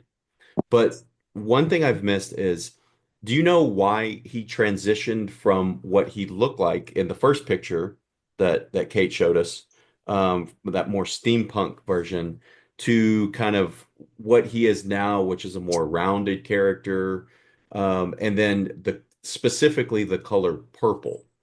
Do you know why that he transitioned to those two things? I I know, I think purple was just a contrasting color with their brand colors. I Okay, believe and then they just knew they couldn't do green. So I think it was just they chose a contrasting color. okay, Um, but I don't know for the rest of it specifically why they kind of, you have to think of concept art as always just kind of like how they looked yeah. at it. I haven't seen the original model for it, and it's possible that the model looks more like the purple version. But I don't know for sure. We haven't done a deep dive into this one yet, so that's a great question. Yeah, what's interesting too is like this is one of the few intellectual property icons that were created specifically for an attraction that became an icon for a park. Like that doesn't really happen, right? And a lot of times Disney would rather do their film intellectual property on attractions rather than developing original concept. So I think that's kind of interesting that Figment has developed, but I think his appeal comes from being an approachability. So I'm sure that roundedness is to make him more likable with kids, rather than like a scary, like, oh, little top hat dragon, Yeah. If Is I that had to guess, I would say that John Hench was probably involved both in the colors and the shape, because John Hench was very much involved as a consultant for EPCOT. He was overseeing a lot of things as EPCOT was being developed. And he talks in his 1978 interview for New West magazine, he talks a lot about the psychology of the Disney park, specifically Disneyland at that point, because the other ones were still pretty new. But he talked about how the having round shapes is comforting to us as humans Mhm. because we see them as like maternal, right? And like soft, rather than things at harsh angles. So it wouldn't surprise me if he threw in his opinion both about the color and also rounding the shape out to make him more approachable as a character. That's just an educated guess based on how involved he was at Epcot at that time. I I mean, smell a is TikTok video. That's a is good one, it dude. I like that. See, dude, Cody, welcome to the world of Distory where I feel dumb and I am impressed by Cade every single week. if I have anything to do with like the creation of any more episodes or TikTok videos, like I that's a win for me. Because Well, we're it's already going to do an Epcot episode, so you inspired that one. So thank Yeah, you. you just stole at least a month and a half of my life. You're welcome. the I mean, isn't the reason Mickey is rounded for isn't that the reason that because they wanted him to be more approachable? Yeah, they Like, made a series of circles essentially. Yeah. yeah. And now a message from Cody's Inner Dialogue. Hey, Cody. Yeah, what's up, Inner Dialogue? Hey, I know you were upset with me about the logo changes. I'm sorry. Yeah, I was pretty upset with you. Well, don't worry. I changed it back. You really changed it back this time? Yeah, it's back to the boring one. What? I mean, it's back to the original one, the one that you designed. Okay. Thank you. Please don't do that in the future. Yeah, sure. What do you want, Inner Dialogue? Well, you know how people keep requesting that I'm on the show more? Are you referring to the time you wrote fake reviews with people asking you to be on the show? Yeah, I guess so. Yeah, I remember that. Well, here are some guests you've had on the show that want me to be on the show more. Really? Yeah. I got two. Would you like to hear them? Oh, I would love to hear this Inner Dialogue. Okay, here's the first one. Stan Solo. Let's listen. Hey Cody, Stan Solo here from the Solo Show and the Grand Circle Tour podcast. I just finished listening to your latest podcast and I have to say, I really enjoyed it. But truth be told, it's easy to see who the real star of the show is, and I think you know who I'm talking about. Yep, it's Inner Dialogue. He truly makes the podcast go from a 2 or 3 star podcast to like a 5-star podcast. Hey, that got me thinking, you know what you should do? You really should have Inner Dialogue on more often, and for like a much, much longer time. I think your listeners would love it. So, what'd you think of that one? Well, that's interesting. You really got Stan on the show. Oh, okay. Yeah, I got one more. Here's Ryan Pacella. Let's give that one a listen.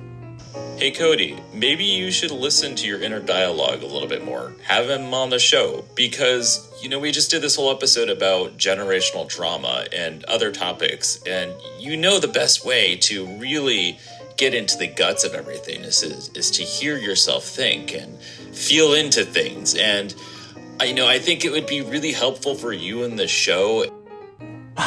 So what'd you think about that? It looks like I have fans on the show. Yeah, how did you get Ryan and Stan to do that? Oh, they just want me on the show more. They know I'm the creative genius behind all this. Inner Dialogue, this seems a little suspicious. Suspicious? No way. Yeah. Did you do anything to get them on the show? No. Inner Dialogue, you didn't pay them to do that, did you? No, I didn't pay them. I mean, you did. What? I mean, you haven't yet. You have to. No, that's not gonna happen at all. Inner Dialogue, stop. Ryan, Stan, I'm so sorry. I'm sorry for the misunderstanding. No, please don't expect any payment coming.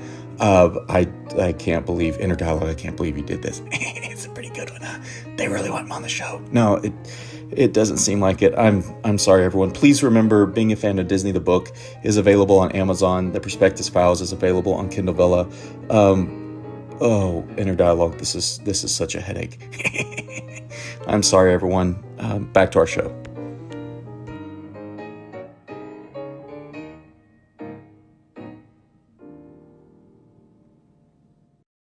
So the last thing on EPCOT is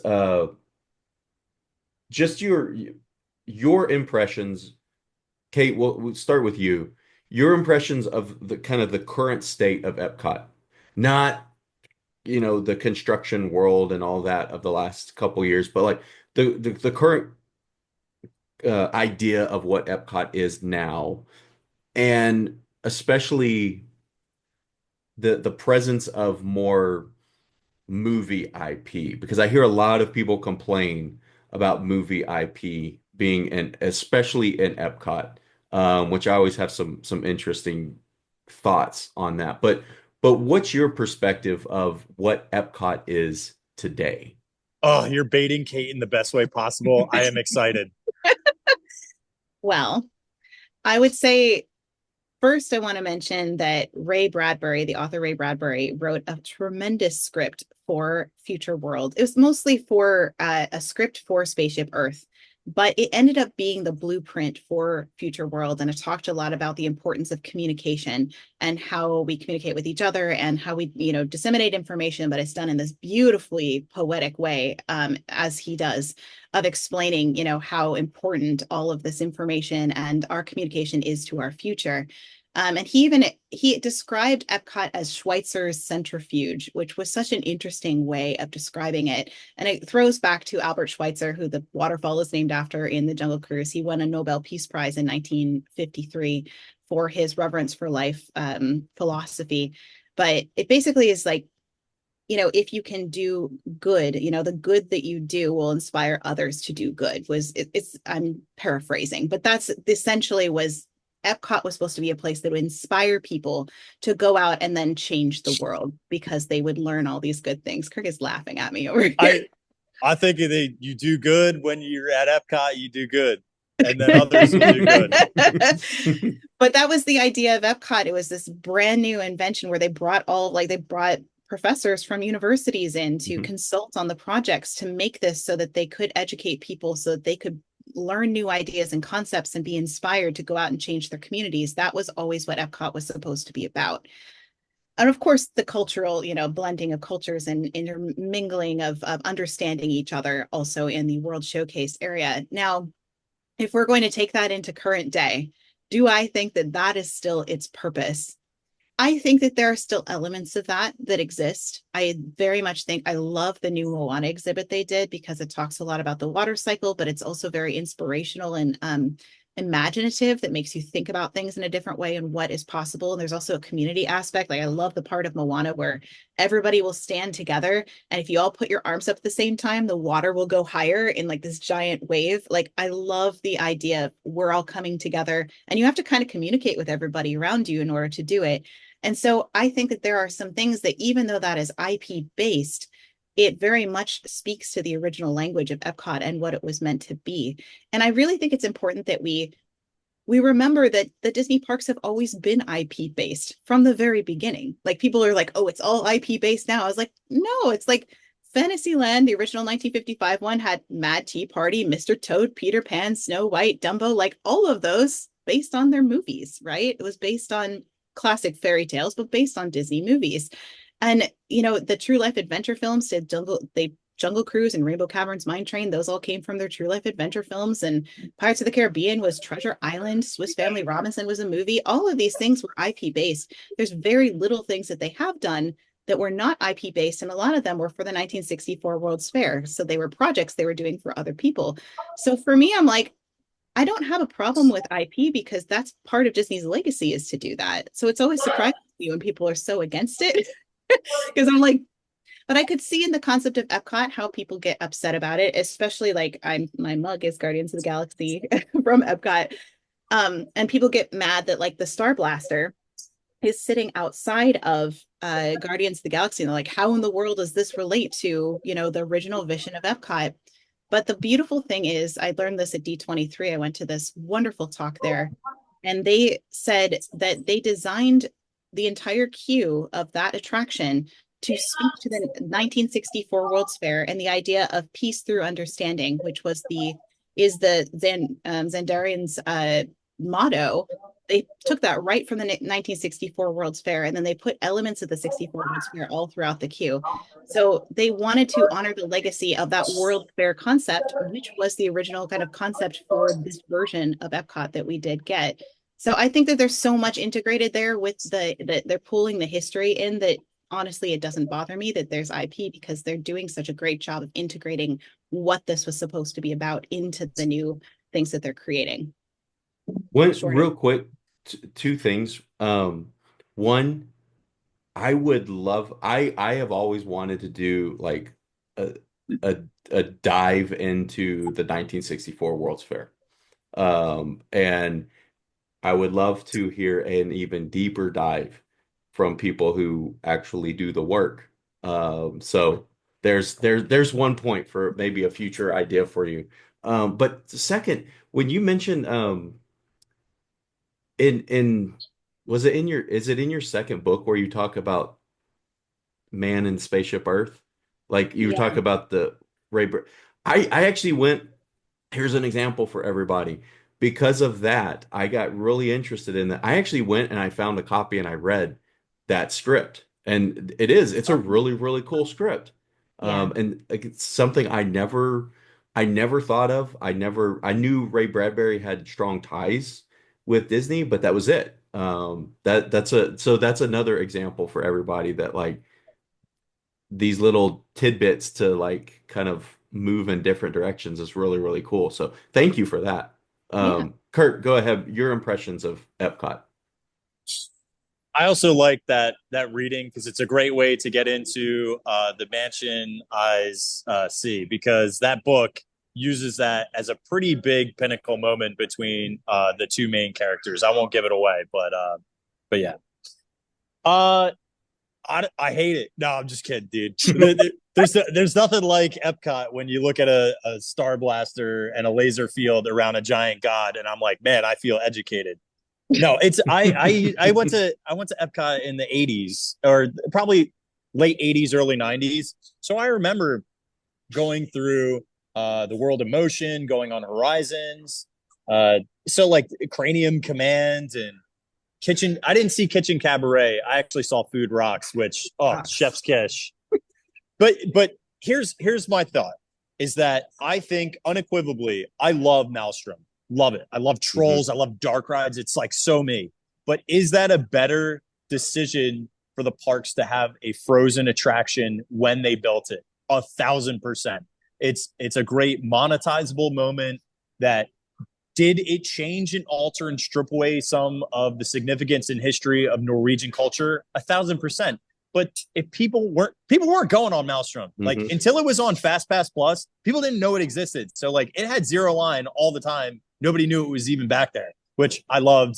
Huge fan of that. But you know, it's now one of the most popular attractions in Epcot, and for good reason, because people love all of the characters of Frozen. So why not give them an experience that is close to an authentic cultural moment that maybe will drive them to try Akershus, which has a character dining opportunity, which allows them to try in the mornings some smoked fish, which maybe you wouldn't naturally. Like there's like ways that I think IP can allow people to feel comfortable into tipping into other cultures, especially when it comes to like the front of the park. It's a mess at Epcot still. I think like the seas has really changed. It's just basically Nemo. And then there's the aquarium portion, which is one of the largest aquariums in the country. It's unbelievable, but it feels like it's such not an afterthought, but the focus is on Turtle Talk with Crush and the Seas with Nemo and Friends, which are fun attractions. They're great attractions. I think they're very popular attractions,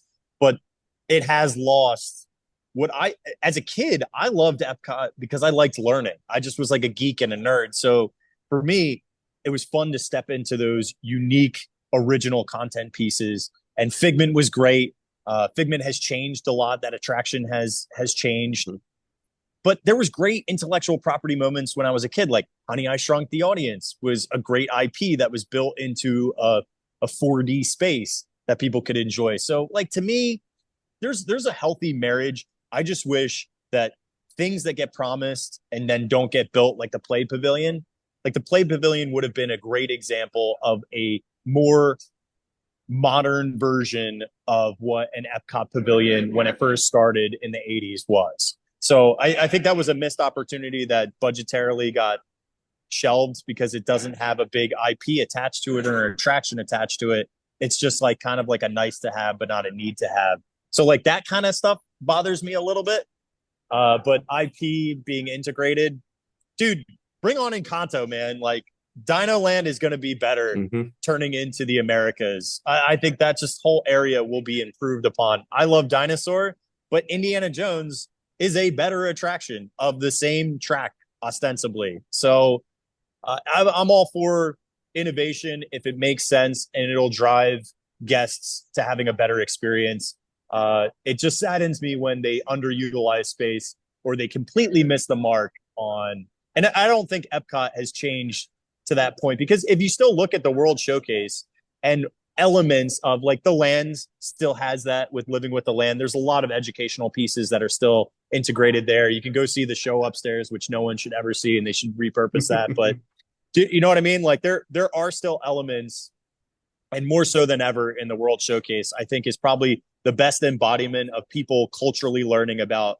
And usually it's integration of food, and the Festival of the Holidays is a great time period to learn about how everybody celebrates holidays differently. Because I learned a lot about different holidays through through like how they represent themselves in each pavilion. It's pretty cool. Yeah. I agree about I loved Maelstrom.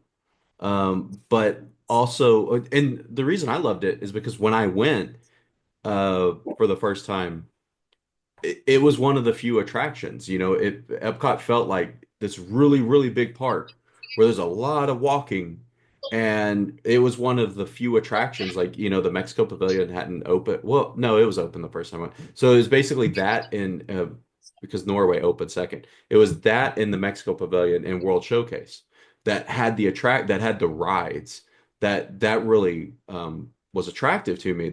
But the last time we went when Maelstrom was open, we waited 45 minutes. And the reason we waited 45 minutes, 30 or 35 minutes of that was because like the ride was broken. Yeah. And I knew it was going to be changed, so I didn't want to get out of line. But it was like to your point about people didn't ride it. And now Frozen, anytime you go, you have to have a fast pass for it unless you want to wait 2.5, 3 hours to get on it. Yeah, I And mean, you could, I think you would make the argument too that riding Grand Fiesta with the three cabs versus El Rio del Tiempo, right? Like it was fun mhm, going through that marketplace and it was a cultural experience, but the IP is like merging in this really beautiful way. And I think that again, how many people were going back there? That was a dead yeah. attraction. Like nobody rode that until they added the three cabs. So like to me, it's like you either lose the attraction or you do something to make it more resonant. I mean, we almost lost Country Bears and they had to integrate, which that's a whole other discussion, but they had to integrate more modernism Hmm. to keep or at least make an argument to keep the space. And that still might go away. Can I So share yeah, go something? ahead. There's a story from Tony Baxter where he talks about a change that they made in Storybook Land canal boats in Disneyland, where they took away Toad Hall in like a little miniature Toad Hall. They took it out and they put in the Sultan's Palace from Aladdin, because at this point in the 90s, like that was really, really, really huge with kids, right? And people got so upset because they're like, you're moving Toad Hall. Like people love Mr. Toad, right? But he said he went on the ride and there was a little girl in his boat. And when she saw the palace, she said, Mommy, look, it's Jasmine's house. And she was so excited. Whereas the rest of it, like, she didn't really know Peter Pan. She didn't really know, like, Alice in Wonderland. She didn't know those. This was the language of her generation. So that's what, when Tony Baxter said, this is, you have to have this balance of respecting, the nostalgia that people have, the old stories that people love, but also bringing in the new stories for that's what the kids know today. And Hmm. that's what's going to make it nostalgic for them in the future. So that I think is what Disney is attempting to do, is to give something to every generation so that all of them love coming to the parks, and also, building their future for, if they only stayed in the past forever, and I'm somebody who loves history, I love nostalgia, but if they only stayed in the past forever, these younger generations would eventually lose interest because like they're like, I can't relate to this at all. This doesn't speak my language. So I think that that's what Imagineering is trying to do, not only to just capitalize on the IP, but also really to make it relevant to the current generations. Yeah, So and Imagineers aren't dumb. They also know that us old heads like the nostalgia, so they throw in like a three-headed troll or a polar bear statue or a mhm. puffin from the old Maelstrom. So like we still feel like we're culturally like we're heard. If you go over to the Anna and Elsa meet and greet, they have a three-headed troll popping up under a mountain. It's like a tapestry, which like every kid would be like, I don't know what that thing is. That's not has nothing to do with Frozen the film. But every parent who's bringing their children through are like, ooh, I love that. Yeah. One of my favorite things of the World Pavilion, or I'm sorry, the World Showcase, is in the Norway Pavilion. Being a big Marvel fan, there's the State Church. You can actually go and read about like not the Marvel version, but you can go and read about Odin and Thor and Loki. I think that's pretty cool, and I try to point that out to my kids whenever we Yeah. go. So in that section, in that segment where I said right or wrong or false or fiction, um, you two basically covered like everything except for maybe one or two things. We So gotta talk about the St. Louis project again, because we have to circle back. yes, okay. So instead of me like asking a question about it, just tell us why did the St. Louis project not work? And why now when you go, you can go up the arch instead of in what Disney was going to build. Well, I think the arch was planned at the same time. That was like they were not separate projects, but Mm, the they did a report of the. Let me back up. The rumor is that it was the argument over alcohol that killed the project, but that is not entirely true. But I know where that rumor came from. So they did a report of the project as they were doing like a financial report, and they realized that it would only be a 5% return on investment for Disney to do this project. So, in conclusion, Buzz Price termed the project a yes if proposal. So, yes, we can move forward if the city of St. Louis or the CCRC paid for a large portion of the shell building and offered the land at a subsidized rate. So they said, if you're basically going to pay for a lot of the structure of this, we'll build the attractions to put in it, right? That was kind of the plan. But the St. Louis people believe that it was not their responsibility to do anything beyond the basic shell of the building. And they said, mhm. no, you've got to do all of the shows and rides and everything. So they started to come to this point where like nobody wants to pay for this. And so the rumor came from Joe Fowler in 1989. He gave an interview when he was kind of later in life at this point. He said Riverfront Square was only 2 blocks from Anheuser-Busch Stadium. And of course, August Busch was a great man in St. Louis. We had a big banquet the night before the final papers were to be signed. Walt was there. The mayor of St. Louis was sitting beside me. When Mr. Bush got up and he said, any man that thinks he can open and make a success of any amusement park and not sell beer or hard liquor ought to have his head examined. Walt was sitting beside me, and I saw that eyebrow go up, which is Walt's telltale sign that he's upset, right? Um, sure enough, we embarked the next morning. We had our own plane to go back to California. Walt said, all right, fellas, no St. Louis, and that was it.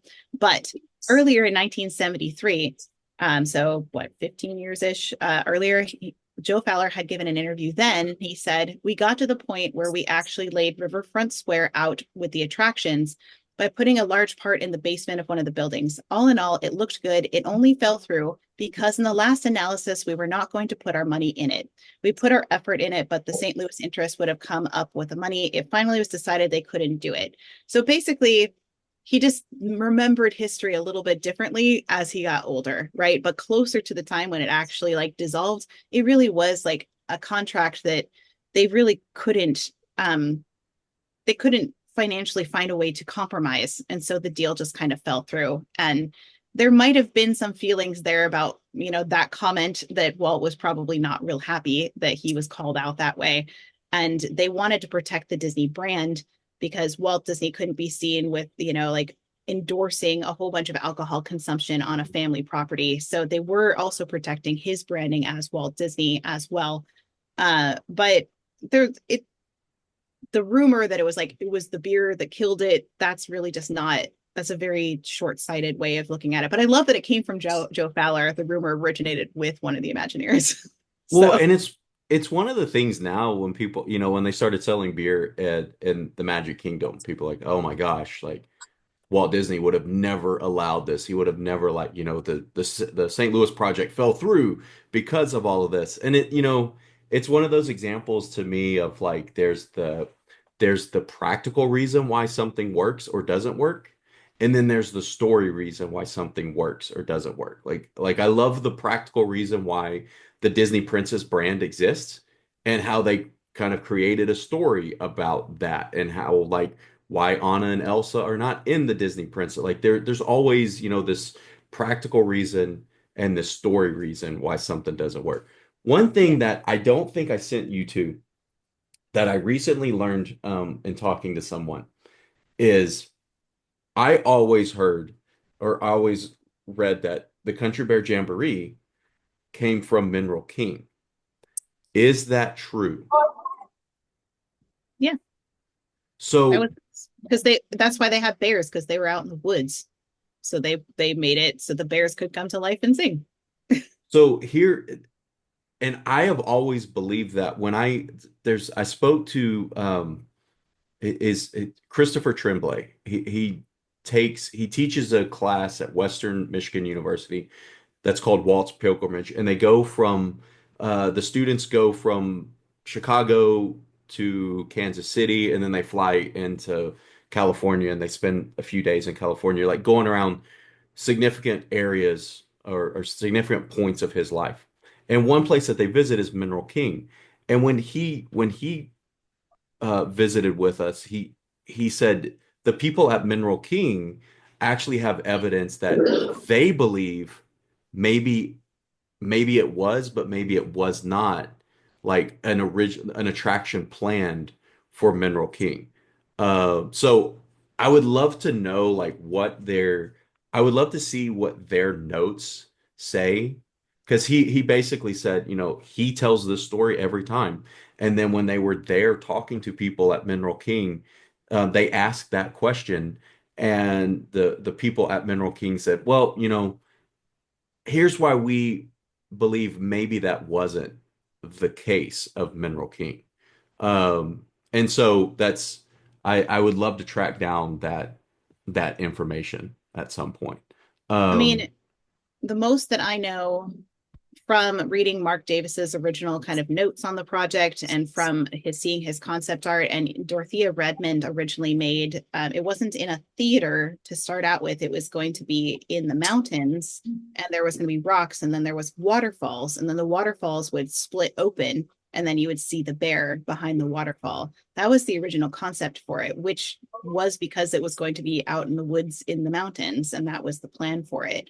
That's my understanding from all the concept art and all the interviews that I've ever read. I've never seen any evidence that it was developed before that, but it's always possible that Mark Davis came up with a few ideas for some bears doing something fun. And then as soon as this Mineral King project came up, he's like, oh, maybe I could use these for this. mhm. It's possible. I always say Disney history kind of unfolds itself over time. So, I mean, anything's possible if we find evidence for it. I just haven't seen any personally that says that. Well, and I think it makes a really good point to try to brag on the two of you that it makes a really good point. You said Disney history like kind of unveils itself, unfolds over time. The people who were responsible for building Disneyland, a lot of those people are no longer with us.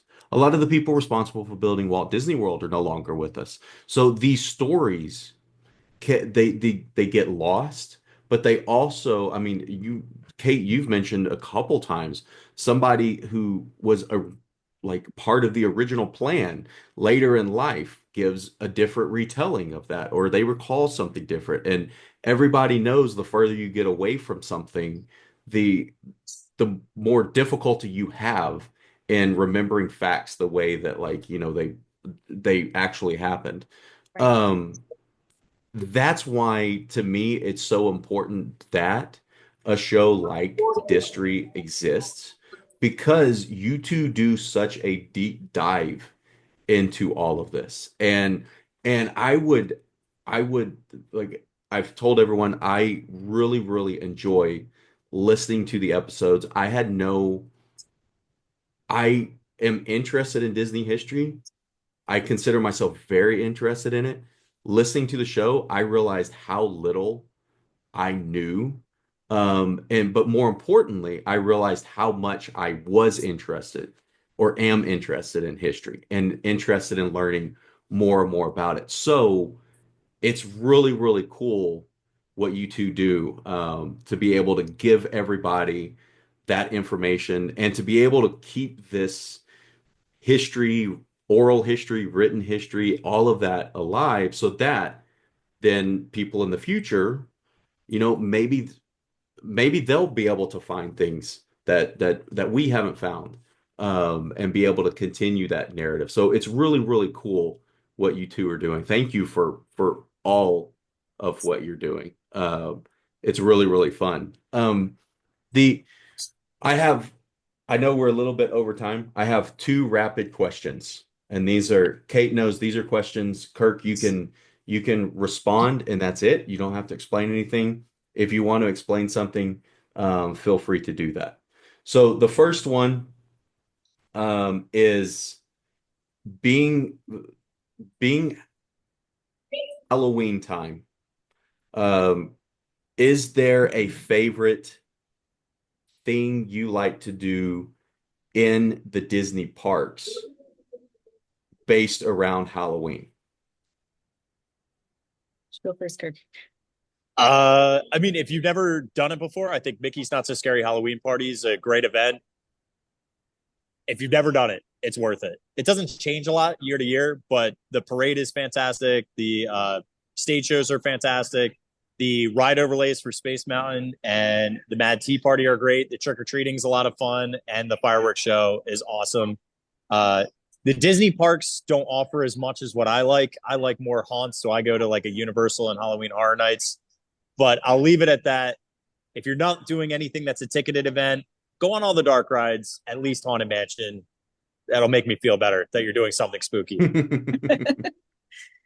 For me, I'm gonna go to Disneyland. I will say I really do like the Nightmare Before Christmas overlay. I don't like how long it sticks around because I like the original Haunted Mansion better, but I do like that. But I think my favorite thing in the Disney parks during Halloween time in Disneyland is in California Adventure, the way that they decorate Cars Land and Radiator Springs is so imaginative. The way that they have created everything out of car parts, and they have like a zombie car that comes to life every once in a while. And then they changed the music for Junkyard Jamboree and Rollickin' Roasters to be Halloween themed. And so like the Jamboree even like have, well, they even have the little tombstones that are all little, you know, funny epitaphs and stuff. And so I think that that is my favorite place to be. They light everything up for Halloween colors. They put eyes on the building at the end of the street. It's just so creative the way they decorate that. So and Mater becomes Dracula. How good is that? yeah. The cars have costumes. Like it's so great. My hope, I mean, visiting Cars Land was one of the highlights of going to California Adventure because I had seen it. I've watched the video of Radiator Springs Racers when the boys were younger. We actually used to, I had like the soundtrack of it. We used to push the stroller around the neighborhood and like go fast and go slow with the like we built a we had a whole bunch of cars, like more Cars toys than probably people should have, that we actually like tried to recreate that in our playroom and everything. So getting to see Cars Land was really, really cool.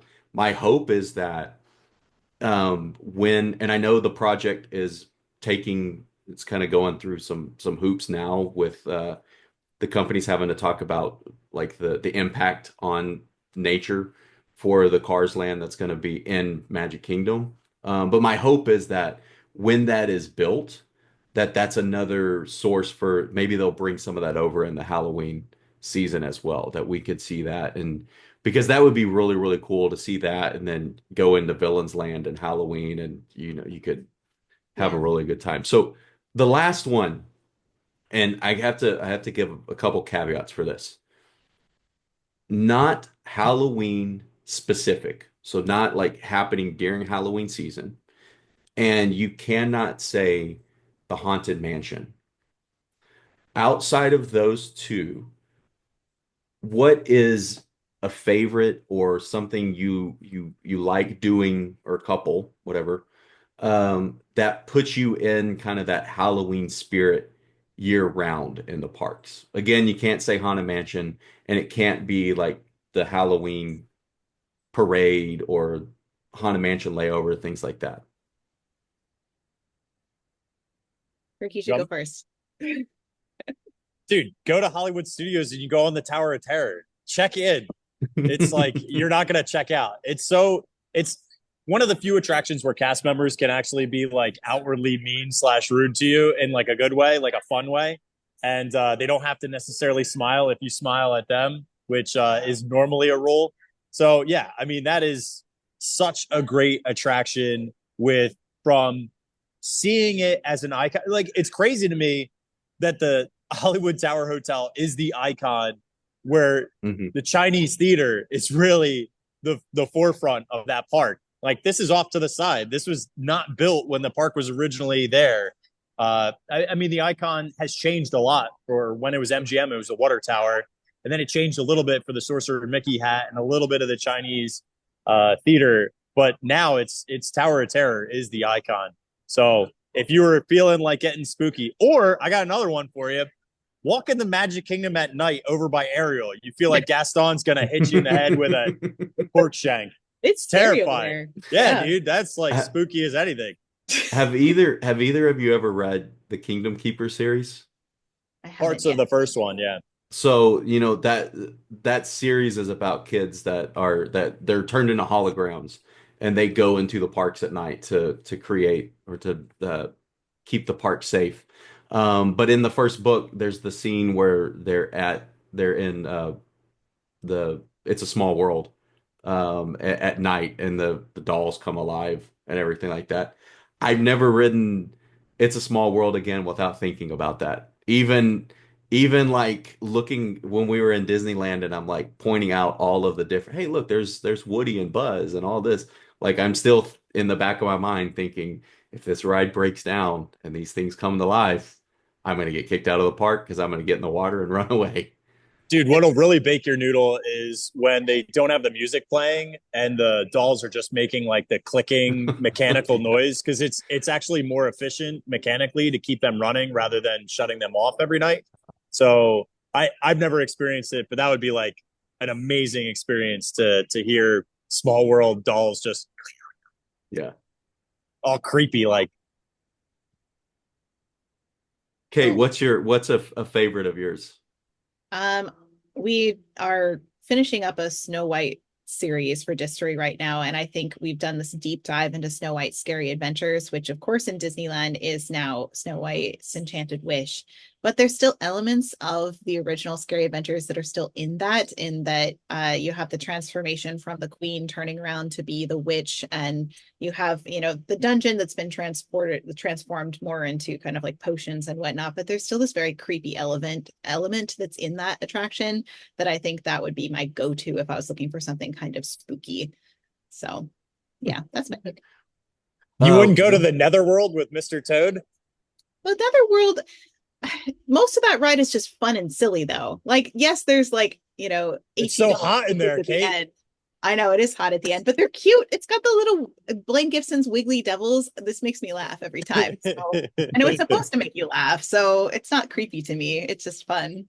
You know what kind of gave me those vibes when we were at Disneyland was the Sleeping Beauty walk, like the castle walk. Oh yeah, castle Like yeah. walking up there, like that was a really cool thing that like it's this like I think that was one of the first things we did in Fantasyland, and like walking up there and like it was there are parts of that are a little creepy, like Oh, being yeah. in There's that like confined the space little and guy everything. that pops up in the window too. Every once in a while, he'll just do a jump scare. So that's really fun too.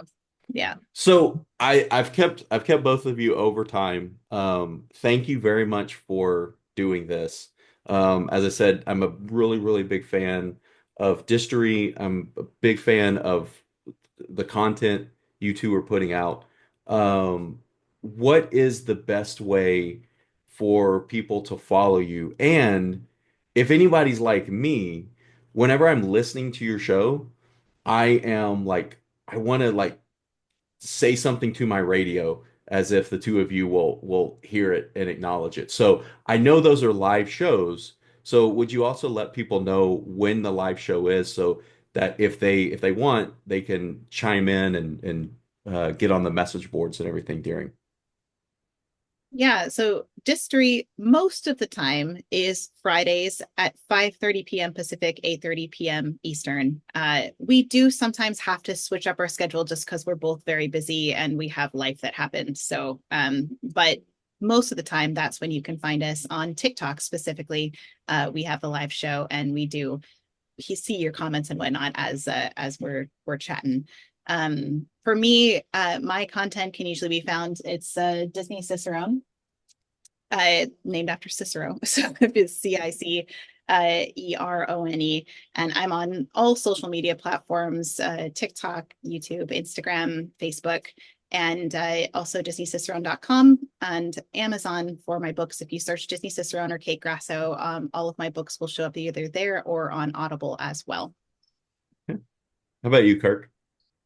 I'm Walrus Carp on everything. So walrus like the tusked animal and carp like the fish. And you can find me on socials for that. Kate already gave you Distory. Also, make sure if you want to see the video versions of Distory, you go to Disney Cicerone on YouTube. You can watch, because a lot of times we'll use reference pieces either from film or art or digital photographs, any of that stuff. So it just kind of like layers in if you just don't want to do Spotify and iTunes, although they do have a video version of Spotify as well. So yeah, but check out walruscarp.com for all of our fun theme park merch that doesn't stink. All right. Thanks a lot, you two. This was really, really cool. Have a great day. Yeah, thank you.